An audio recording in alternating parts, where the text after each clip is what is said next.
Good afternoon and welcome to the commentary ups coverage of the Premier League clash between Tottenham Hotspur and Newcastle United. I'm your alternative host, Russ Vernon, and standing by for us to bring you all the action that everyone is looking for with the Premier League game today and with the team news as well. First, we've got Paul James, who's on Kirkcom's.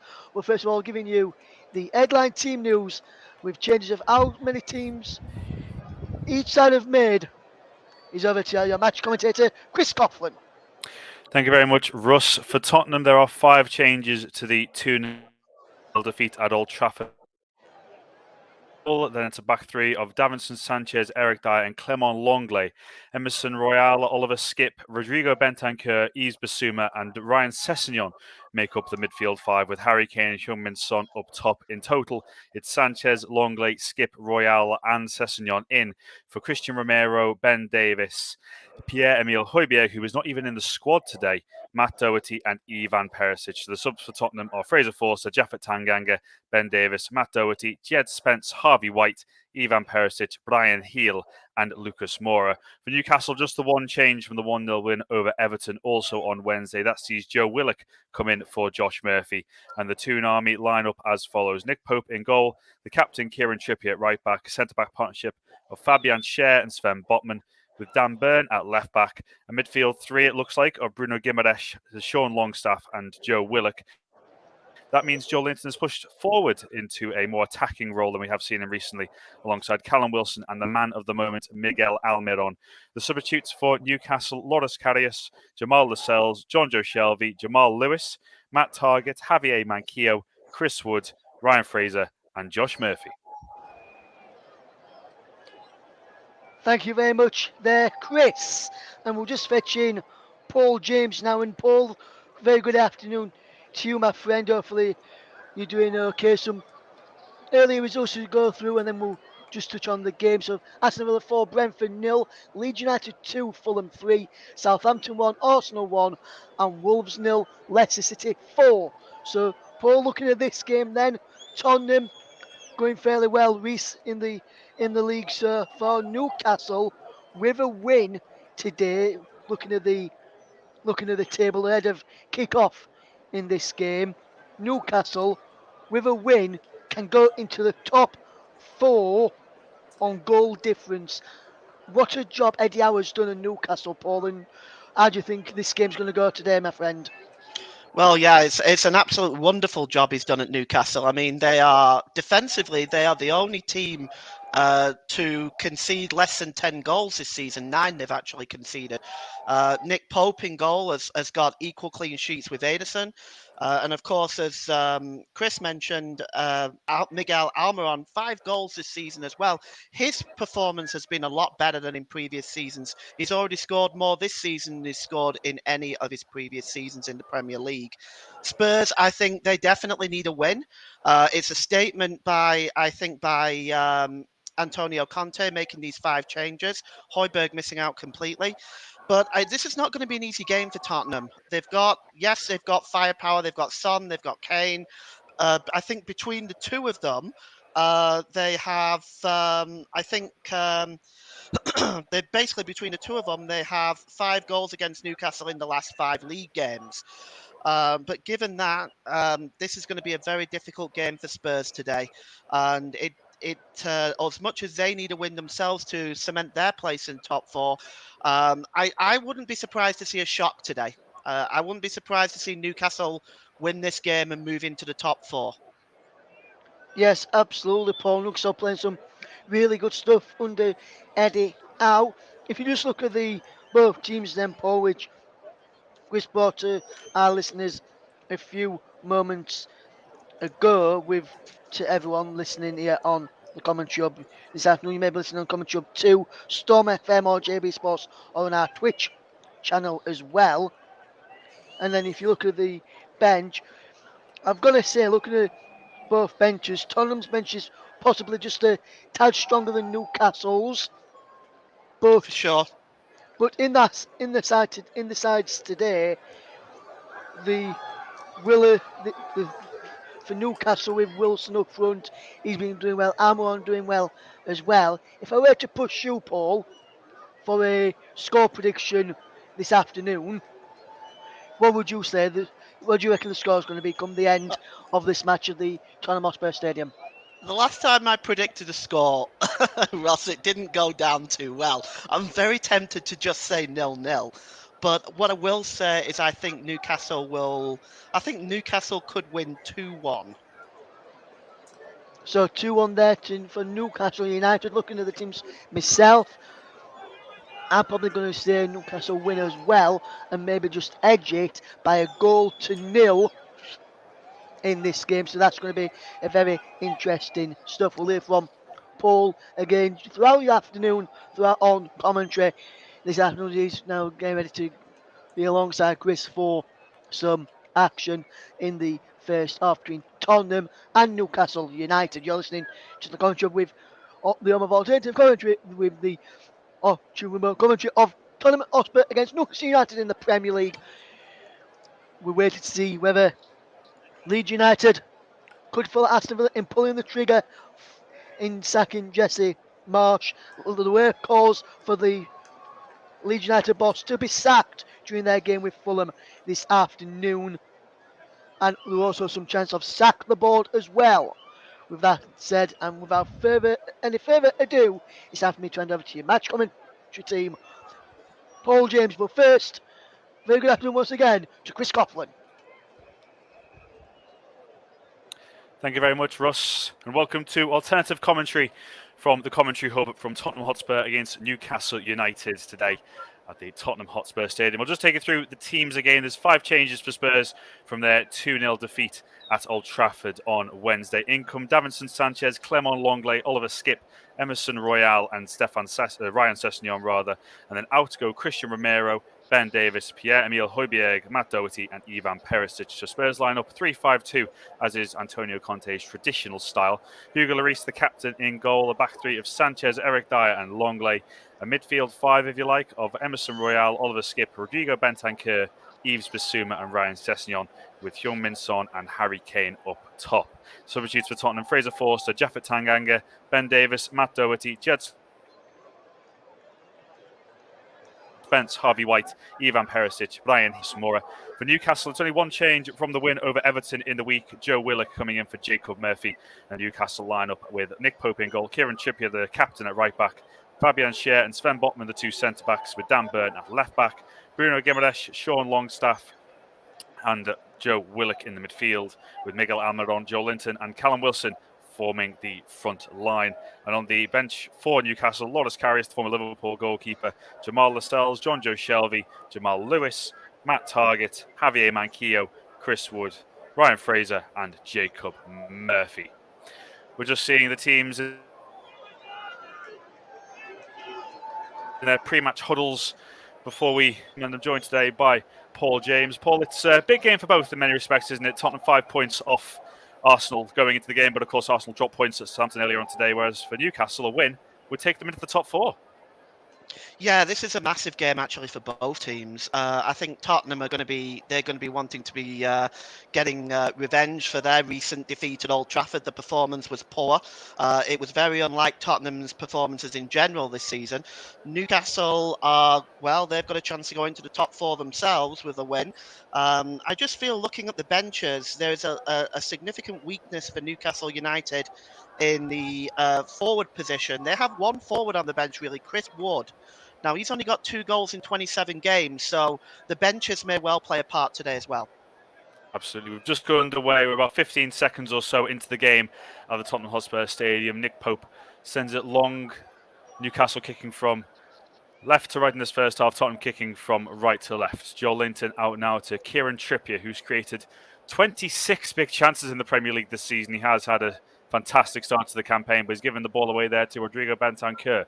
Heung-min Son through the middle half for Tottenham. Trippier looking to track back. Son still going on the left-hand side of the penalty area. Gets a shot away, and it's well collected in the end by Nick Pope. Just had to pat it down and then claim it at the second opportunity. Rolls it out to Dan Burn on the left-hand side. But nearly shot of intent from Tottenham and Heung-min Son, for whom it's been slow start to the campaign, it has to be said. Only 3 goals in the Premier League, and they all came in the 6-2 win against Leicester. Son coming off the bench in that game in the second half. Newcastle with the Fabian Schär now spreading it out to Dan Burn, looking to face forward. Finds Joe Willock, fronted up by Davinson Sanchez, and it's going to go out for a Newcastle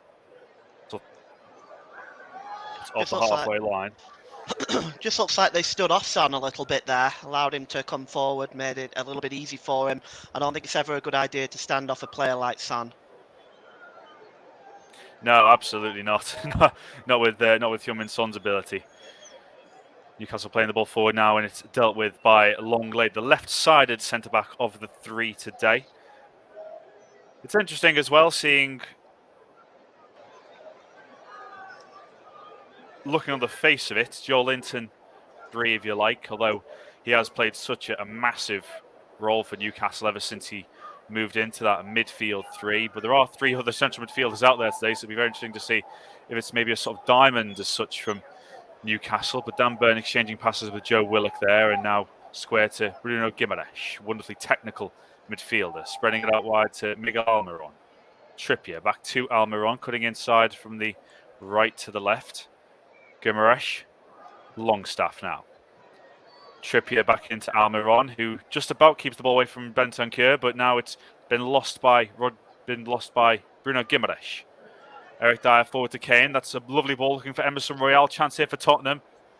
And now it's Heung-min Son on his right foot. Gets the shot away, and it's curled just wide. Good effort there from Heung-min Son after Newcastle gave away possession, but another warning sign early on. Yeah, there's definitely a statement of intent by Tottenham here. Again, Newcastle just stand off them a little bit. They sort of invite it. And this shot by Son, really close. It's not a million miles away, just kind of clips the top of the net there. He looks up for it. Newcastle have to be very careful. It was, in fact, a lot closer than it might have looked on first viewing. It literally lands on the roof of the net from Heung-min Son. A wonderful effort with his right foot. That's one from both feet. Now from the South Korean, who is so good with both feet, of course. He scored some wonderful goals in his Tottenham career. Despite his slow start to the season, he's an ever-present threat, really, for Tottenham Hotspur. Just seeing Eddie Howe there. The coach has done so well since taking over at Newcastle as well, since just after the takeover last year. But you were saying there about Heung-min Son's ability with both feet, Paul. Yeah, he's an incredible talent, absolutely incredible talent. And I think the key to Spurs... The ball forward now, and there's potentially a chance for Joel Linton. He's gone down. No penalty given. Almiron with the shot is deflected wide. And for Newcastle's first foray forward, it will be checked here. Joel Linton got in behind on the right-hand side. I was about to say, the ball was just in midfield. It was a lovely ping forward by Fabian Schär. Joel Linton was onside. Got in behind Emerson Royal, who appeared to tangle Linton. The ball then came back to Almiron and got a shot away. But it'd be very interesting to see what the outcome of this is. It doesn't look to be too much in it on second viewing, but it was perhaps clumsy for Emerson Royal, if nothing else. Yeah, it actually looks like, though, from what I can see, that Joel Linton moves his leg across as well. So, I mean, I can't see this being given. Yeah, I don't see this being given. I'll be surprised. No. It hasn't indeed, and Newcastle have got on with the play. It's come back to Almiron from Trippier's corners towards the far post. It's been put back across by Dan Burn, and it's been cleared away by Eric Dyer. Joel Linton just about takes it under control, and Newcastle have it now with Sven Botman, who's going to give it all the way back to Nick Pope. But after such a enthusiastic start from Tottenham in terms of the efforts going forward, it's a sign from Newcastle that they're not just here to make up the numbers. They're here to really get in amongst the action.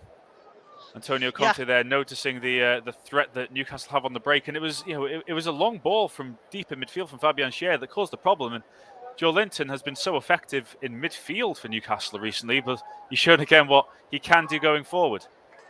Absolutely, it was a nice ball as well. Caught Tottenham out a little bit, and in the end they were quite lucky. But they were caught out a little bit there with Tottenham, and it reminded me a little bit of the Manchester United game. It seems that they can be easily caught out with the ball over the top.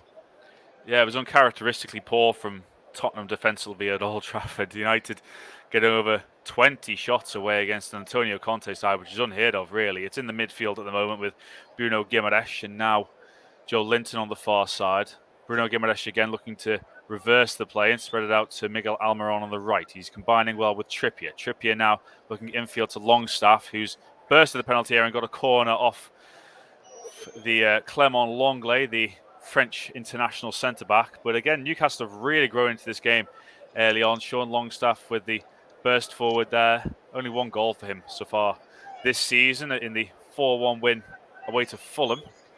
How well Fulham have responded from that setback, by the way. But nevertheless, it's a corner kick to Newcastle on the right-hand side. Kieran Trippier with the outswinger with his right foot. It's towards the far post. It's put back in there. Lloris will come to claim it and punches it away, but it's still alive.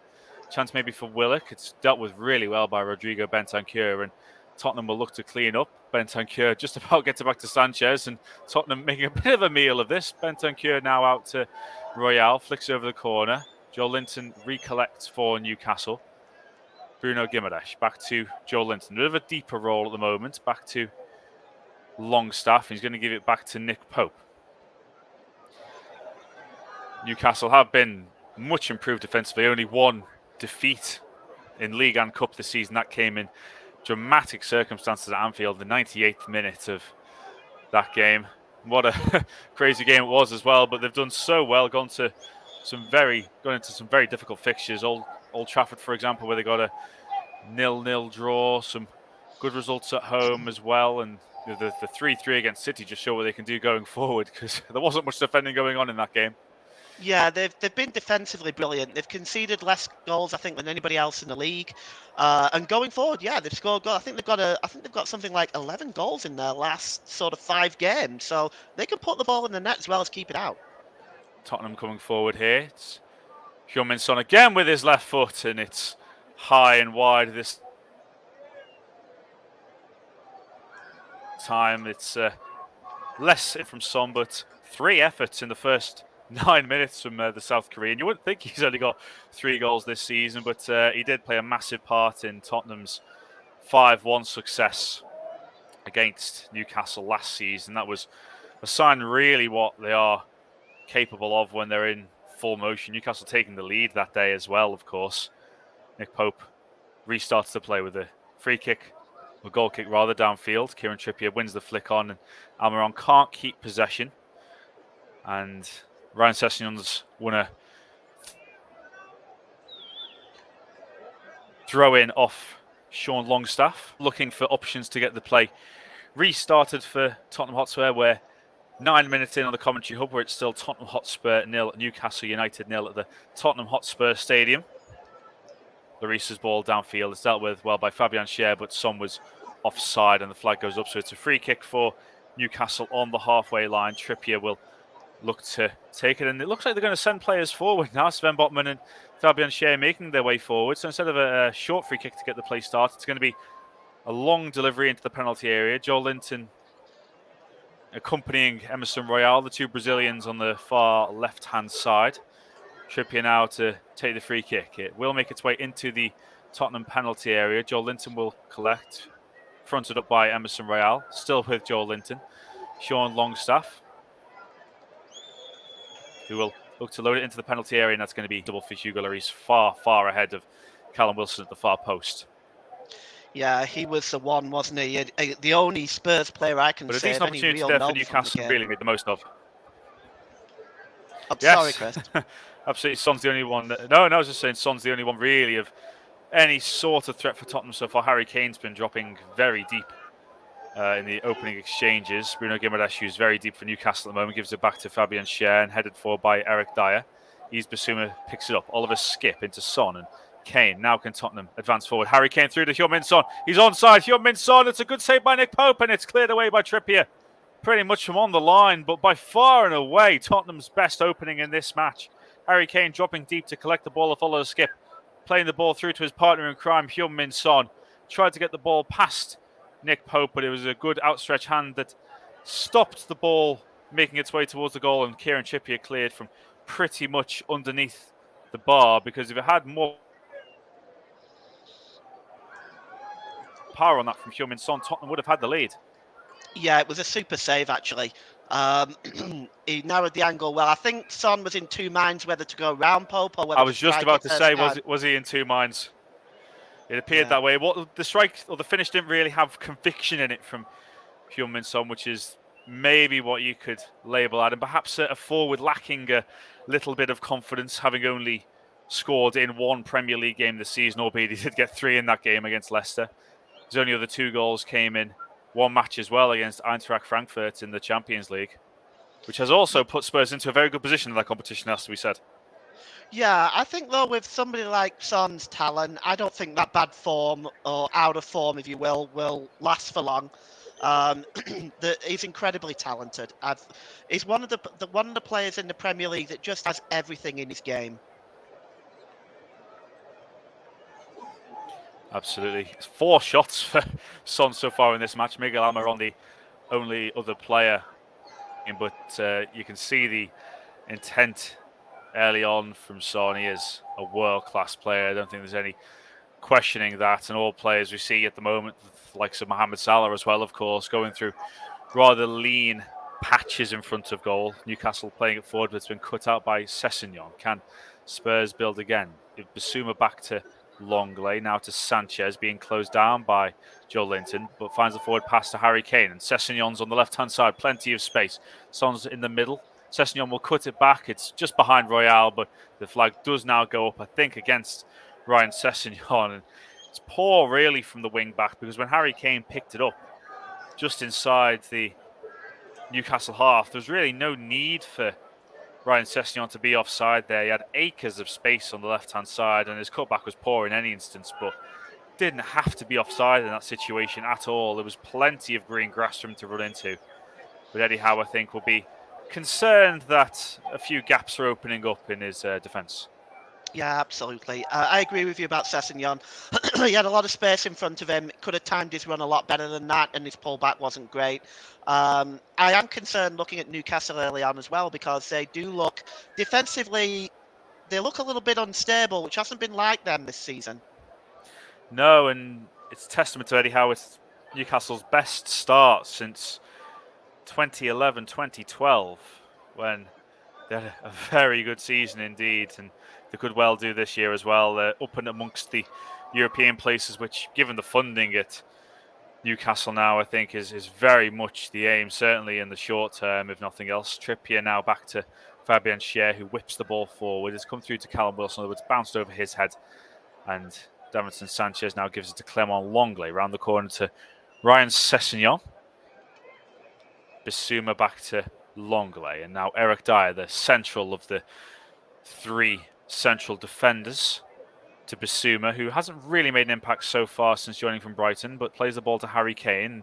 It's gone back to Harry Kane from Oliver Skipp, who's getting forward a little bit, but it's cleared away now by Newcastle. Eric Dyer picks up and finds Emerson Royale on the right-hand side. Lovely nutmeg to get away from Joe Willock. What will Royale do with this one? He looks for Sessegnon on the far side. Wing back to wing back. Sessegnon looking to take Trippier on the outside and trying to get the cross in. He managed to do so, and it's Harry Kane. It's headed up in the air. Bruno Guimaraes away, only as far as Yves Bissouma will hit it, and hit it well over the bar after the chest and volley from Yves Bissouma. But again, good play from Tottenham. Utilise the wide areas, which they've got a little bit of joy from so far after the bright start from Newcastle as well. Came out to Yves Bissouma, the chest, and hit it on the volley, but it was never threatening Nick Pope between the sticks for Newcastle. 15 minutes gone, it's still Tottenham Hotspur 0, Newcastle United 0.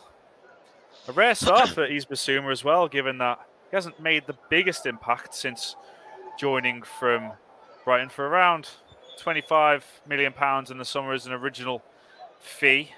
But when you've got the form of Pierre-Emile Højbjerg, who's not involved at all today, it's difficult for players like Yves Bissouma to kind of make their impact. Bissouma now to Rodrigo Bentancur. Longley. Eric Dyer. And he's letting the ball run under his feet, and he's under pressure from Callum Wilson. Just about recovers the ball, gives it to Davinson Sanchez, and Joe Linton closes down the Colombian. It's a throw-in for Tottenham, just past the parameter of their own 18-yard line. It's been a happy hunting ground as well for Spurs. 8 wins on home soil, their last 8 home results. It's been After a bit of life at the Tottenham Hotspur Stadium after leaving White Hart Lane, they've made it very much a home now, and it is a magnificent footballing stadium. Not just football, of course, concert and the NFL there as well. So a multi-purpose stadium, but it's a wonderful arena nonetheless. Oh yes, Newcastle now definitely in one of the possession. best in Europe. Oh, it's wonderful, isn't it? The stand behind the goal to the right-hand side as well. Looking, I think it's 18,000 as well that can house that, and that's just where Joe Willock has the ball now, competing with Davinson Sanchez. He's gone down, and there's no free kick given for the little shove from Davinson Sanchez, but the referee Jared Gillett says no. He's Basuma forward to Rodrigo Bentancur. It's round the corner now, looking for Basuma, but he's not going to get there. Pope will come out and clear the ball downfield. No danger taken from the Newcastle keeper. Wilson now off to Miguel Almiron. Good tracking back from Bentancur to win the ball back. Sessegnon forward to Harry Kane. Fabian Schär, he will, but he doesn't manage it, and Almiron clips it past Harry Kane. Goes down. No free kick given for the Paraguayan. Bentancur now to Basuma. Long layout to Basuma again, and Sessegnon on the left-hand side. Back to Clement Longley. Basuma can turn in midfield and drive forward, looking for options. Son was looking to make a run through the middle there, and that would have been on for Basuma perhaps, but there's going to be a throw in to Tottenham, just level with the Newcastle penalty area. Oliver Skipp looking to get forward there, and it was dealt with by Sven Botman. It's his first Premier League start since January as well, Oliver Skipp, the Tottenham Academy graduate. High hopes for, albeit again, a similar case to Basuma, because the form of Bentancur and Højbjerg has been so good. It's been difficult for him to get in, and Bentancur is looking forward now for Skipp, who's getting forward a lot in these early exchanges, perhaps because Bentancur and Basuma are occupying the defensive roles, if you like. It allows Oliver Skipp to maybe venture a bit further forward. Yeah, it does. I think at this point they are defending very deep in Newcastle, and it's leaving space, I think, for Son to utilise, for Bentancur to utilise, and of course Sessegnon is getting a lot of joy down this near side. I think Newcastle they maybe just being defending a little bit deep and a little bit narrow at the moment. We're just seeing in possession then, it almost looked like a bit of a back three from Newcastle as well. And Dan Burn tucking in, although in possession he's very much in the left back role. That's the ball forward, looking for Callum Wilson, and the flag has gone up for offside against the England striker. I think he's rather down the pecking order in terms of the World Cup. But given that we're hearing rumours of a provisional 55-man squad, Callum Wilson, I'm sure, would like to think he's had half a chance of getting into that from Gareth Southgate's thinking. Well, Chris, we have a chance of getting in. Yes, well, yeah, 55 players. I wasn't too bad in school. I wasn't that effective further forward, but at the back I was okay. As Newcastle get a corner, and they absolutely gifted it by Eric Dyer. That was absolutely remarkable. Very, very nearly an own goal from someone that is very much looking to go to the World Cup with England. Looked to whip it back towards Hugo Lloris, and it very nearly went into his own bottom corner. Lloris certainly wasn't expecting the weight on the pass, if nothing else, and Newcastle unexpectedly have a corner on this right-hand side. 20 minutes gone at the Tottenham Hotspur Stadium. It's Tottenham Hotspur 0, Newcastle United 0. Kieran Trippier with the outswinging corner for Newcastle. The box is loaded as usual. Trippier looks to whip this one in. It's headed away by Dyer, who gave away that corner. Almiron looks to swing at it, and he will do his do again, and the volley is wildly wide from the Paraguayan, who's been in very good goal-scoring form. I would have liked to have got that on target, but it was an ambitious effort in any case. Yeah, I think Dyer was very careless. You know what? He didn't even need to do it, really. He didn't need to play it back to Lloris. He wasn't under any pressure. I find that a little bit bizarre, but it has been the case, I think, with Spurs. Certainly with Manchester United. It's hardly surprising that he's replaced two of those back three, Conte. Yes, and Antonio Conte teams, I think, well, it was against Arsenal where Chelsea lost 3-0 back in 2016 when we really saw the birth of the Antonio Conte back three, and he's stuck with it ever since. And Real will now play the ball forward, looking for Sessegnon on this left-hand side. Is he going to keep it in? He is. And now we'll run at Trippier. Seeing a lot of defending to do in this first half. Sessegnon, he's done really well there. Trippier actually keeping away Ryan Sessegnon, looking to play the ball back to Longley. He'll chip it in towards Harry Kane. It's headed away at the far post by Fabian Schär. Runs on Sanchez's feet and now gives it to Eric Dyer. Longley. He's had the ball stolen off him by Almiron, but it's going to go out for a throw-in on halfway for Tottenham, so no danger for Clement Longley. But good defending there at the back from Sven Botman as well. Him and Schär forming a really good partnership, and he's been a really good signing since joining from Lille, and Newcastle win the ball back there, looking for the throw-in. I think that's going to be a Tottenham throw-in, but it did look to come off Rodrigo Bentancur, that. Eddie Howe certainly not happy that he didn't get the throw-in. His side now on the defending side of things, with Bentancur back to Longley. Back to Eric Dyer. No, passing back to Lloris on this occasion. Sanchez. Forward now for Skip. It's come through to Harry Kane. He'll look to play it around the corner, and Oliver Skip's going to get in behind here. He's got Hyun-Min Son for company. Emerson Royale as well. Oliver Skip back to Ryan Sessegnon. He's taken a touch, and his shot is put behind by Fabian Schär. Might well have been collected by Nick Pope, but Schär was taking no risks there because I think Royale was coming in behind him as well. It wasn't the most ferocious in the effort in the world from Ryan Sessegnon, but needed dealing with by the Swiss international, because as it turned out, Royale may well have ended up getting in on the end of that. It's going to be Hyun-Min Son to take a corner on Tottenham's left-hand side, an in-swinging right footer. There's plenty in the box. Longley making his way in there as well. He's a bit of a battle with Sven Botman at the far post. Hyun-Min Son with his left arm raised. It will come in now with his right foot. It's an in-swinger. Nick Pope deals with it. It's loose, however. Oliver Skip will collect. And he'll put it low back in first time. Bentancur with the shot. It's blocked. Joe Linton and Eric Dyer now, and that's blocked again. Will it go out for a corner? Harry Kane's looking to try and shovel it behind, but it's only a throw-in because that was good defending in the end by Dan Burn on the far side. But the first bit of panic in the box, really, from a Newcastle perspective. Efforts for Rodrigo Bentancur and Eric Dyer coming in there, but both well blocked. It's now back with Dyer on halfway as Tottenham look to reset, and Dyer more calmly on this occasion back to Hugo Lloris. He'll play it forward now, looking for Ryan Sessegnon. He'll keep it in, and Hyun-Min Son, that's really good strength from Son, and the referee has given a free kick. I just thought that looked like good strength from Hyun-Min Son to hold off Kieran Trippier. Yeah, they didn't look much in that, did there? It's and I was always under the impression this season that the referees were supposed to let a lot of this physical stuff go, and it didn't look anything there at all. Looking at it on the replay again, if anything, it looked like Kieran Trippier just got caught underneath the ball. Really, it didn't. It certainly wasn't aggressive from Son. It was just the strength that he has over Kieran Trippier.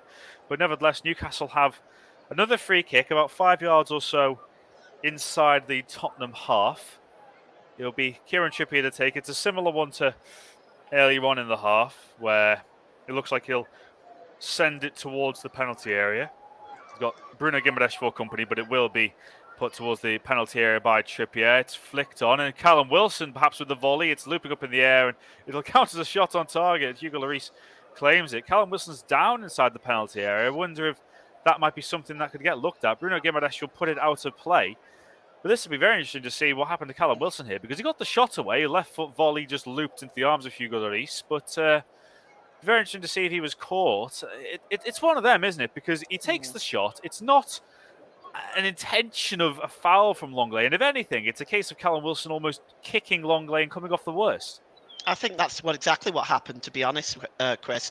Because when he swings at that, he catches the studs of the defender there.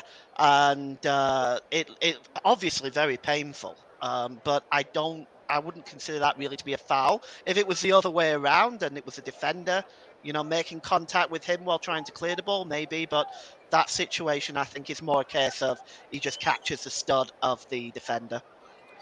Football, of course, is a contact sport, as we all know. It might not seem it at times, but it is absolutely the case. As the ball forward, looking for Callum Wilson, will go all the way through to Hugo Lloris. Bit of a hug almost from Wilson. I don't think he was too happy with Lloris there for whatever reason, but Lloris restarts the play and gives it to Longley. Basuma back to Clement Longley.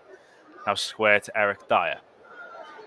Look to assess his options. Doesn't look like too much going on ahead of him, so we give it short to Yves Bissouma. Nice turn from the former Brighton man. Bentancur turns back. He's got Guimaraes for company, the two South Americans. Back to Sanchez, another South American. Dyer forward to Skip. Bentancur. Sanchez again.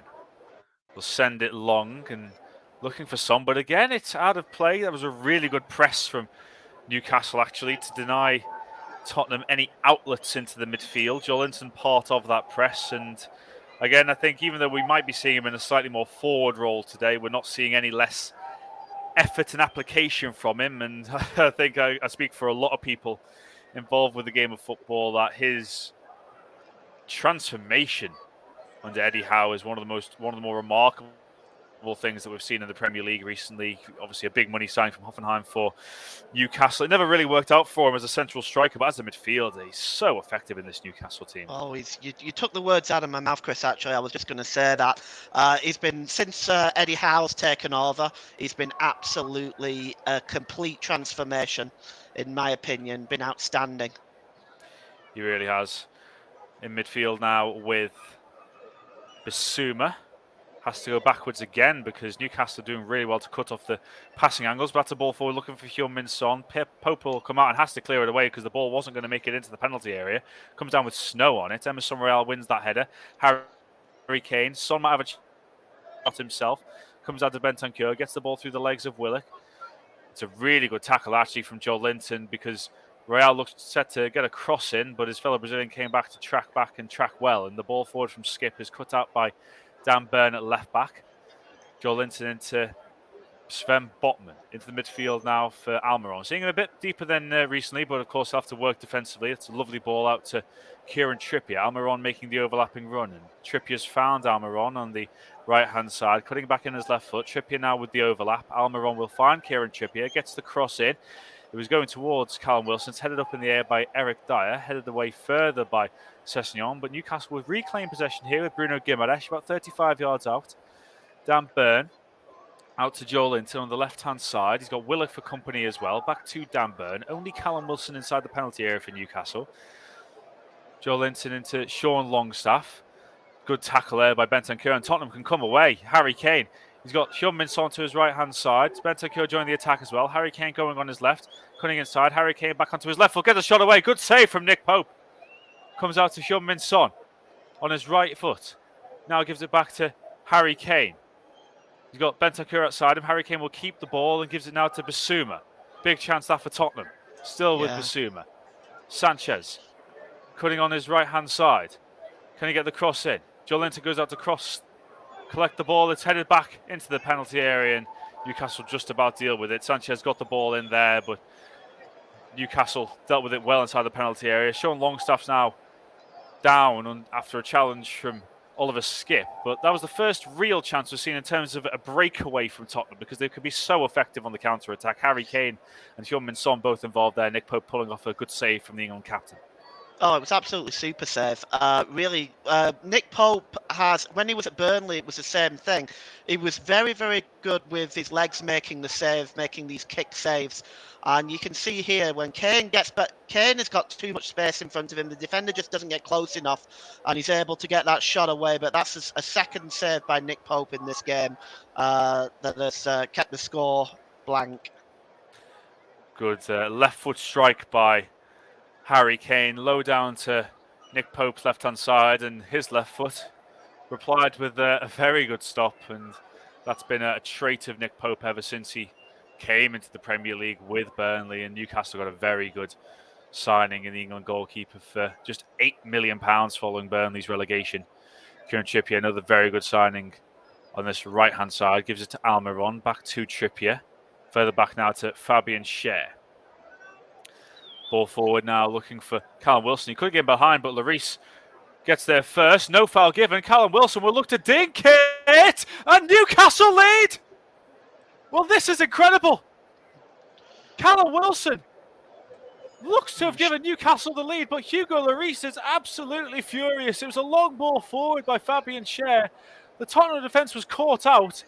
Lloris looked to deal with it, He ran into Callum Wilson. He's claiming there was a foul. No free kick was given by Jared Gillett. Callum Wilson calmly dinked it over the Tottenham defence into the back of the net. And we'll have a look at VAR, of course you will. But as it stands, it's Tottenham 0, Newcastle 1. Yeah, that came out of nowhere.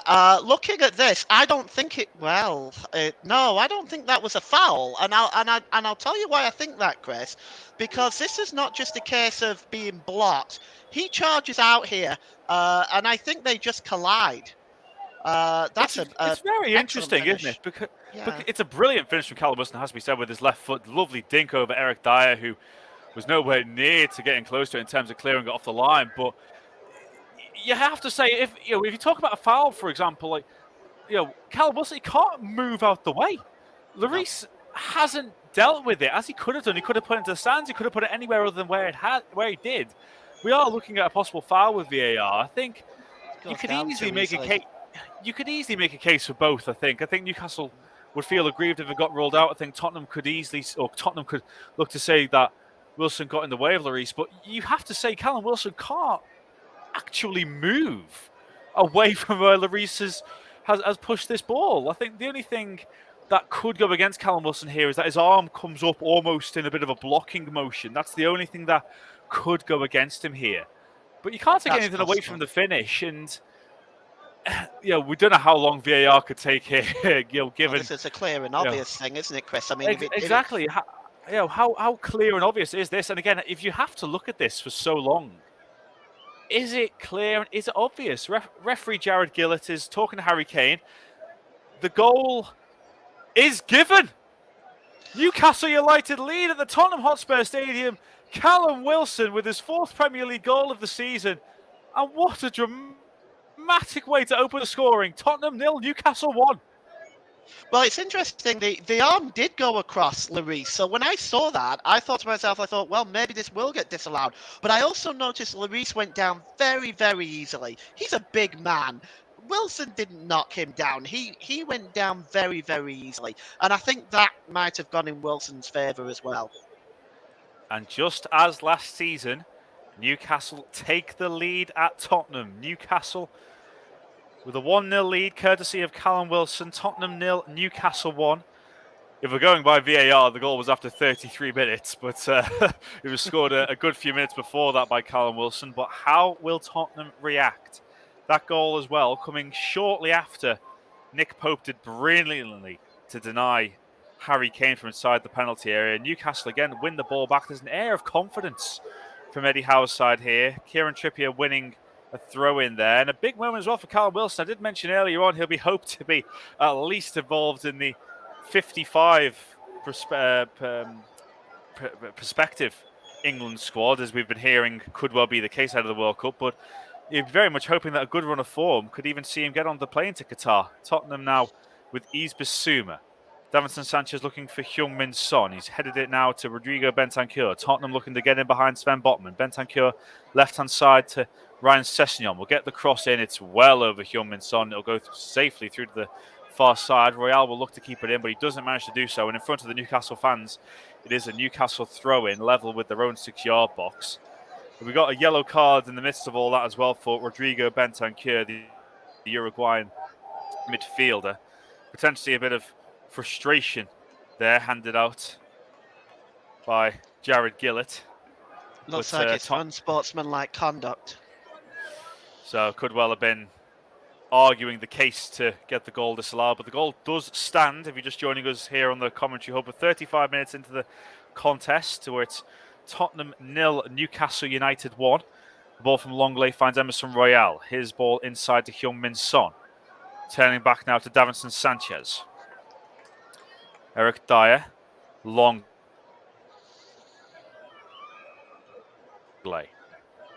Forward to Ben Dyer again. Long ball looking to Sessegnon. That's been the main outlet for Tottenham in this first half. Ryan Sessegnon going backwards. He's been dealt with really well by Kieran Trippier. Bentancur now looking for Emerson Royale. It's a lovely ball out to the right wing back. Up against Dan Burn, who's defended really well as well in that left back role. Davinson Sanchez. Bentancur. That's a really poor ball looking for Ryan Sessegnon. It's been cut out by Almiron, and Newcastle can look to break. Callum Wilson, that's a lovely touch to get away from Longley, and he's fronting up Eric Dyer now. Almiron finds, well, he went to find Joel Linton, but it was a heavy touch from the Paraguayan. He knows there was an opportunity for a second potentially for Newcastle. It was Callum Wilson that cut the ball back Just a poor touch to him, but there it was a by heavy Almiron. touch before he could find Joel.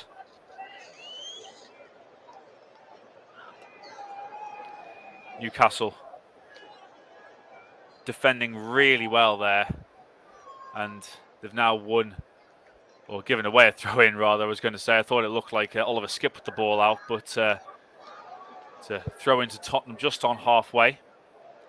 Dyer, there's a lot of long balls going forward here for Tottenham. I think that's just saying how well Newcastle are defending when the long ball seems like the main option for Spurs, because Newcastle are just defending so well yet so deep, and Tottenham are really struggling to get in and amongst them and really get into areas where they can hurt this Newcastle team. Bruno Guimaraes dropping deep and looking to spread the ball out to Trippier. Has to just go back a few yards to collect the ball, but it's really good control from the Englishman.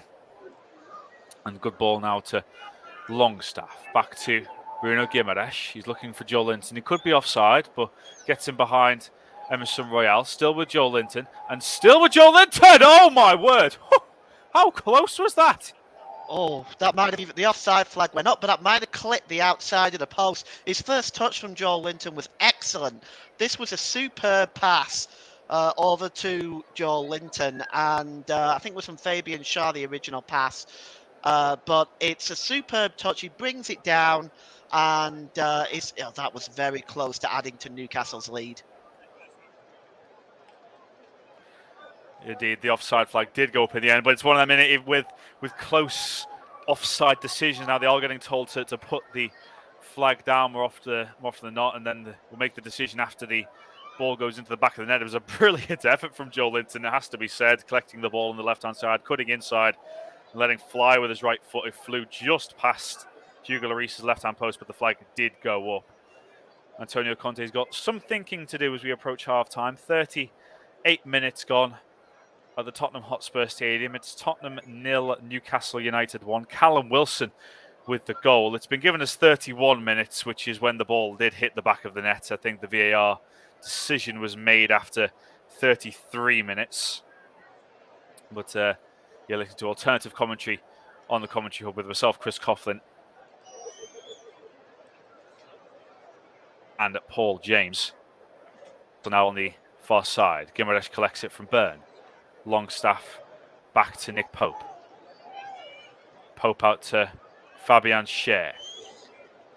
Kieran Trippier. And now it's Bruno Guimaraes back to Schär and looks for Dan Byrne at left back. He will make the towering full back and he'll find Joel Willock. That's a lovely ball. Sean Longstaff, opportunity here on the right hand side for Newcastle. Almiron. He's got Longstaff on the overlap, and he'll send it towards the far post. It's over Callum Wilson's head, and Royale will deal with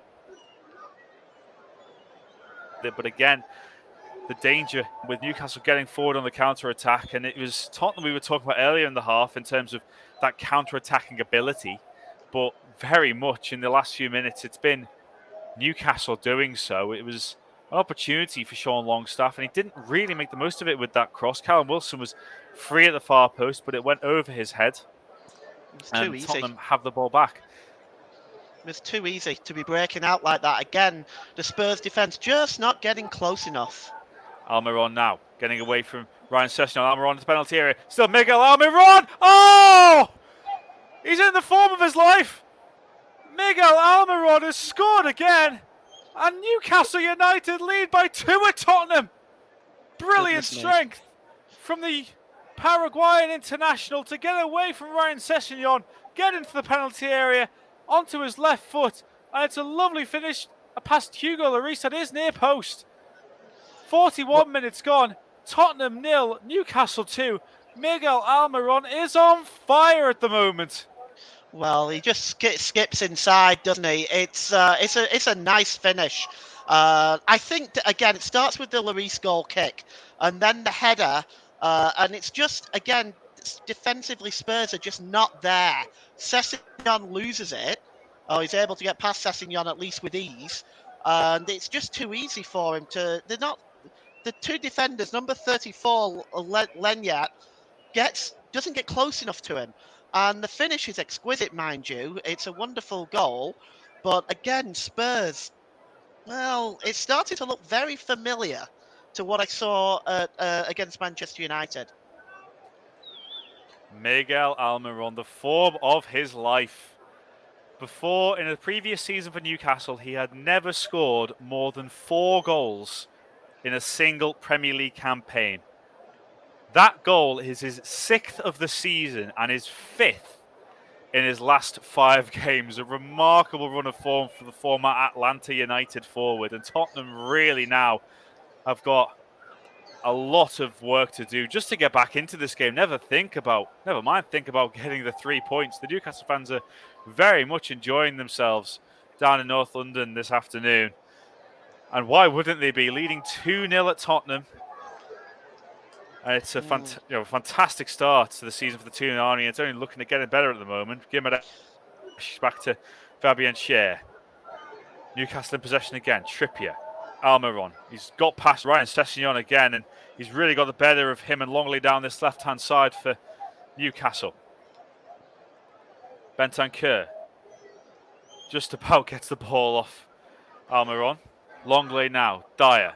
How can Spurs react to this? Because this is a major blow, given that Arsenal dropped points earlier on today. If they were looking at getting to within just 2 points of their North London rivals, from even thinking about that at the moment.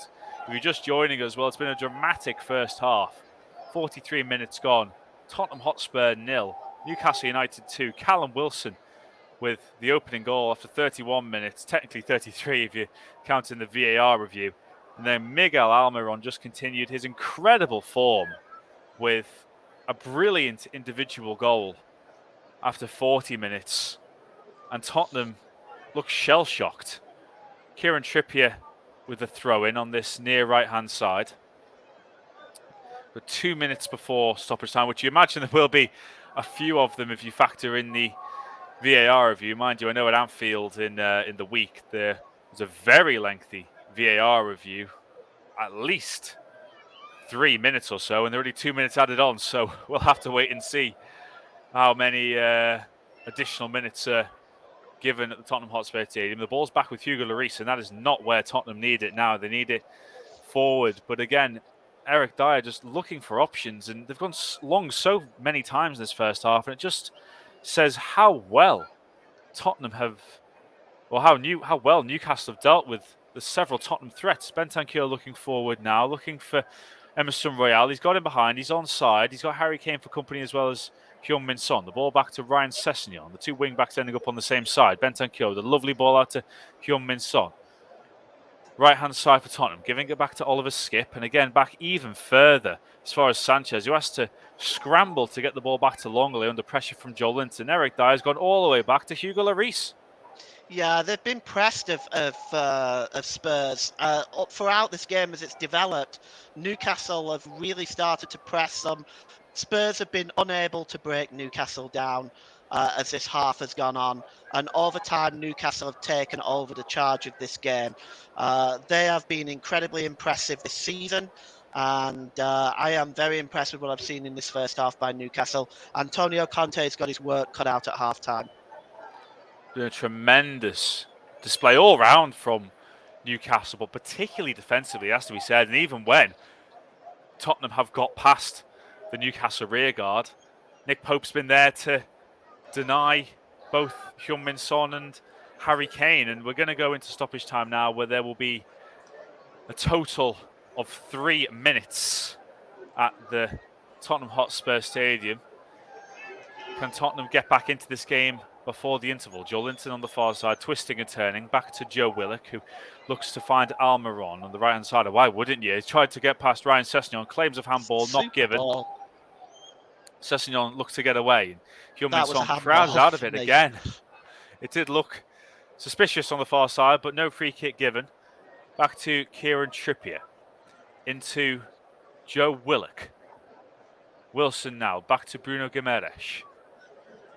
On the right-hand side again, Miguel Almiron takes his time. Back to Bruno Guimaraes, over the top looking for Almiron. Is a bit too heavy. He'll try to keep it in. In fact, he might have done so. Lloris has to deal with it. But the ball had gone out of play in any circumstance from Almiron. It's he's such a threat at the moment. When you consider, given when the takeover happened and a lot of people were talking about the players that could come in and players that could leave, I'm pretty sure for a lot of players, or for a lot of Newcastle fans rather, Miguel Almiron was not particularly on the keeping side of things, but in the absence of Saint-Maximin in particular, he's really shone for Oh, he Newcastle. has. Not this season, 6 goals so far this campaign, the best of his career, and he's an ever-present threat down Newcastle's right-hand side.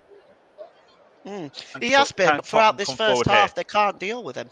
They can't, and Almiron tracking back there to win the ball from Harry Kane, but a foul had been given in any circumstance. And Harry Kane just having a word there with Jared Gillett about the foul committed in the middle of the park. We've got 1 minute of stoppage time to go at the Tottenham Hotspur Stadium. Can Spurs get one back before half-time? How do they need it? It's going to be a long free kick into the penalty area from Yves Bissouma. Nick Pope came to think about it, but it's headed away as far as Emerson Royale. Dinks it back into the penalty area. Headed away again by Newcastle. Out to Yves Bissouma. And now Skip out to Royale.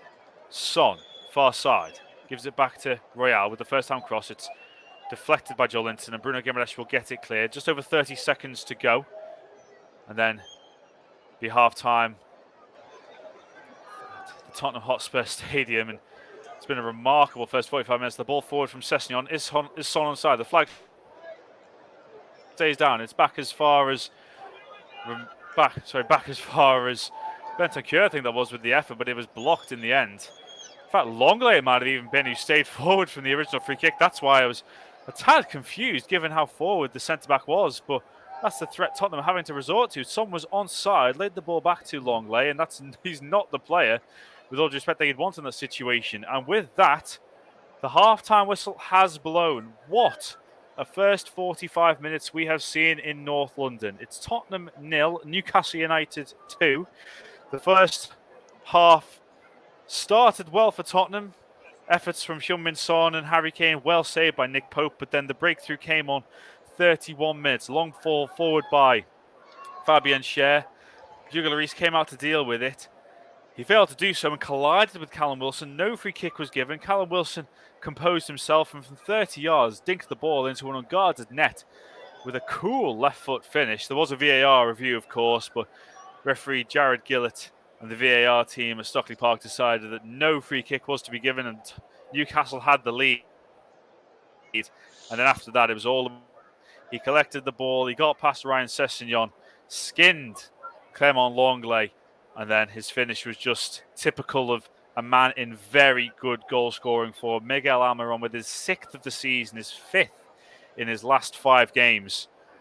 And at half-time at the Tottenham Hotspur Stadium, it's Tottenham Hotspur 0, Newcastle United 2. Paul James, your thoughts on that first half?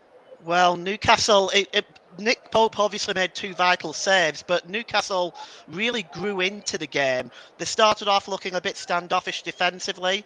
Then as the game went on, they began to press Spurs, and it made it hard for Spurs to break Newcastle down. And of course, I think the 2 goals, certainly the first goal, exquisite finish actually, over the goalkeeper. The second goal, I think defensively, there was questions to be asked of Sessegnon at least. But the finish again was absolutely superb. I think Newcastle can go in now at half-time and feel very, very satisfied. As for Conte, maybe changes are needed at half-time. Yes, half-time at Tottenham Hotspur Stadium. Newcastle have a deserved 2-goal cushion. It's Tottenham Hotspur 0, Newcastle United 2. Thank you very much to Chris Coughlin and Paul James. We'll be back with both of those in plenty enough time for the second period to guide you through what has been a fantastic game of football so far. Tottenham Hotspur 0, Newcastle United 2 is the scoreline And that is what the scoreline reads. And I've got to say, like the guys have just been saying there, Tottenham started off well, but then Newcastle have gone into it. And for me, I think Newcastle deserve to be leading by 2 goals. Now, let us know what you think. You can tweet us if you want at Commentary Live 1, or you can put it in the live chat, whether you're listening on YouTube or on our Twitch channels as well. If you're listening on YouTube, you're listening on either the Commentary Up 2, Storm FM, or JB Sports. Also, if you're on our Twitch channel, get involved there as well, and we'll keep your comments clean to be a family-friendly show. We'll be bringing Paul James back in for a second, very, very shortly, to give us some more words on that first half. But while we're waiting for that to happen, let's just have a look at the other scores from around the games taking place today. Starting off in the Premier League, Aston Villa 4, Brentford 0, Leeds United 2, Fulham 3, Southampton 1, Arsenal 1, and Wolverhampton Wanderers 0, Leicester City 4. In the Championship, 2 games took place earlier today. Swansea City 2, Cardiff City 0, and Watford 4, Luton Town 0. In Premier League 2, which is the under-21s, Newcastle United 3, Southampton 2, and Stoke City 2, Sunderland 3. So 5-goal thrillers in those games. Today we've already had a 5-goal thriller in the Premier League at Ellen Road. In the Women's Super League, it finished Liverpool 0, Arsenal 2, Leicester 0, Manchester United 1, West Ham 3, Reading 2, Brighton against Chelsea is the evening kickoff at 6:45. In the Women's Championship, 6 matches today after Birmingham against Durham was postponed. Sunderland 0, London City Lionesses 2, Blackburn Rovers 3, Coventry United 2, Lewes 2, Charlton Athletic 1, Sheffield United 0, Southampton 1, Bristol City 3, Crystal Palace 0. In the under-17 European Championships qualification, first round stage, some results to give you there. Sweden 3, Wales 3, Croatia 1, Albania 0, Ireland 2, Belarus 2, Austria 0, Montenegro 1, Poland 6, Andorra 1, and Norway 1, Armenia 0 is the latest score. In Ligue 1 in France, 1 of 7 games is currently taking place. The other 5 are results. He finished Angers 1, Rennes 2, Clermont 1, Brest 3, Reims 2, Auxerre 1, Toulouse 2, Strasbourg 2, Troyes 2, Lorient 2, and it's currently Nice 0, Nantes 1. Lille against Monaco is a 7:45 p.m. kickoff. In the German Bundesliga, Bochum 2, Union Berlin 1 is a full-time score, while at half-time is Hertha Berlin 0, Schalke 0. That's at half-time in the German Bundesliga. In the Italian Serie A, 2 early results, 1 latest score and 1 evening kickoff is Udinese 1, Torino 2, a full-time score, and another full-time score is Bologna 2, Lecce 0, and the latest score is Atalanta 0, Lazio 1 after 26 minutes in that game. AS Roma against Napoli is this evening. In the Dutch Eredivisie, if it's Excelsior 2, AZ Alkmaar 1, Camber 0, FC 21, Groningen 4, PSV Eindhoven 2, Nimgen 3, Go Ahead Eagles 3, and with 9 minutes to go is Utrecht 3, Sparta Rotterdam 0. There's an evening kickoff in the Dutch Eredivisie at 7 o'clock, which is FC Volendam against Heerenveen. In the Liga Portugal, to round out some of the matches for you, a couple of games coming up towards full time is Maritimo 1, Aruca 1, and Vezela 0, Santa Clara 1. Evening kickoff at 6 o'clock for Chivas against Gil Vicente, and Guimarães against Boavista is at 8:30 this evening. There's some games in the Spanish La Liga, 2 early results, 3 evening kickoffs. Espanyol 2, Elche 2 is a result, as is Real Betis 1, Atletico Madrid 2. Evening kickoffs at 5:30 for Girona against Osasuna and Villarreal against Almeria.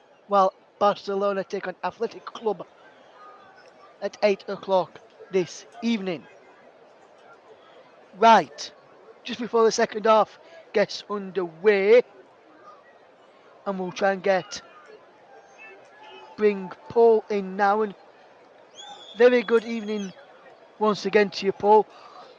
For me, as I mentioned just as the start before we went into some of the scores from today, I said that for me, I thought Newcastle deserved of their lead. Tottenham started off slow, but then Newcastle started off slow, so they say then Newcastle came into it.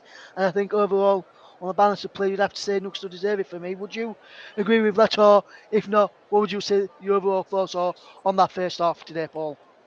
Oh no, I absolutely agree with you. I think Newcastle did grow into the game after a little bit of a shaky start. They definitely grew into it. They took their press, pushed Spurs back. Spurs then resorting to the more longer ball over the top. They were unable to break Spurs down. Sorry, they were unable to break Newcastle down. So, needless to say, the two saves by Pope were extremely important.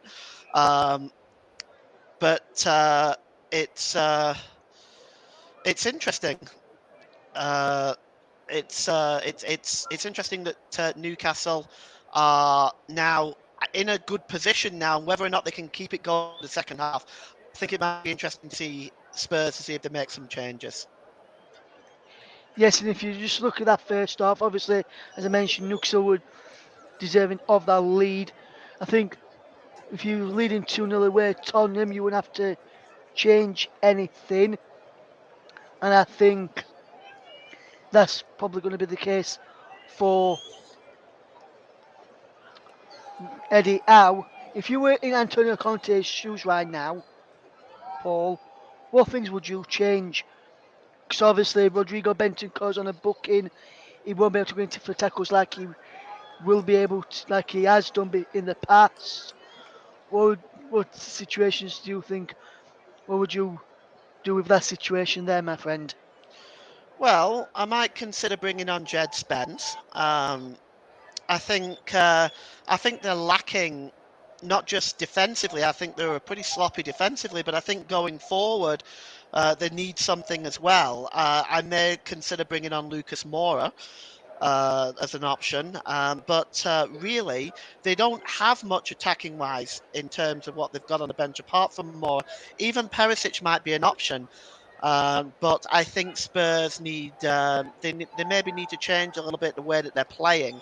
I think right now Newcastle are playing extremely well. It's a tough call for Conte, but I may make some changes at half time. I may bring on Perisic and Jed Spence as possible, or I may bring on Lucas Moura just to play behind Son and Kane. But it's interesting. Let's see how it goes. But I wouldn't. I wouldn't. If it was me, I would be looking at making changes at halftime. I wouldn't go out with that same team in the second half. They're not playing well right now. Yes, absolutely. I completely agree. Just going to fetch you some news coming through with regards to Jesse Marsh. Let's say following the Leeds United game as finished this afternoon. Some of the quotes from Jesse Marsh speaking after the game to the media today, which I can find for you from Adam Pope, who commentates on Leeds United on a regular basis. He has said, and I can. This is Jesse Marsh, by the way, what he has said. And some quotes as well. He says, "Understand their anger on about the fans' anger is directed at me. My focus is in trying to improve the team. In I, I have said in the club we are unified together." Jesse Marsh says he has spoken to the board and they are backing him. We are together in that. He says, I take responsibility. I understand the frustration from the fans. We're doing everything we can. We're unified. The players have been great, and it hasn't been easy for them. We believe in them. The board and I are unified. I'm looking directly at myself. He says, We find a way to lose. Every game is in the balance. Marsh has said he's not going to blame the board for not signing a striker. He says, I'm not going to start playing hindsight or throw anyone under the bus. Leeds, possible for me, maybe he needed another striker with the issues of Patrick Bamford. We're having, he goes on to say, and why Leeds are in a similar relegation troubles as last season, having sold Calvin Phillips and Rafinha. We knew it was going to be a new project by rebuilding with new players. That's some of the stuff he says. He says, it's my job to tell the team turn the results so the fans turn their opinion. They're frustrated by the fact that we can't get results. So some interesting stuff there from Jesse Marsh after the game today, speaking with the local press following Leeds United's game, which seemed to be having a bit of trouble with Chris Coughlin at the moment. So we'll try and get Chris back as soon as we can. Unsure why we're having these problems.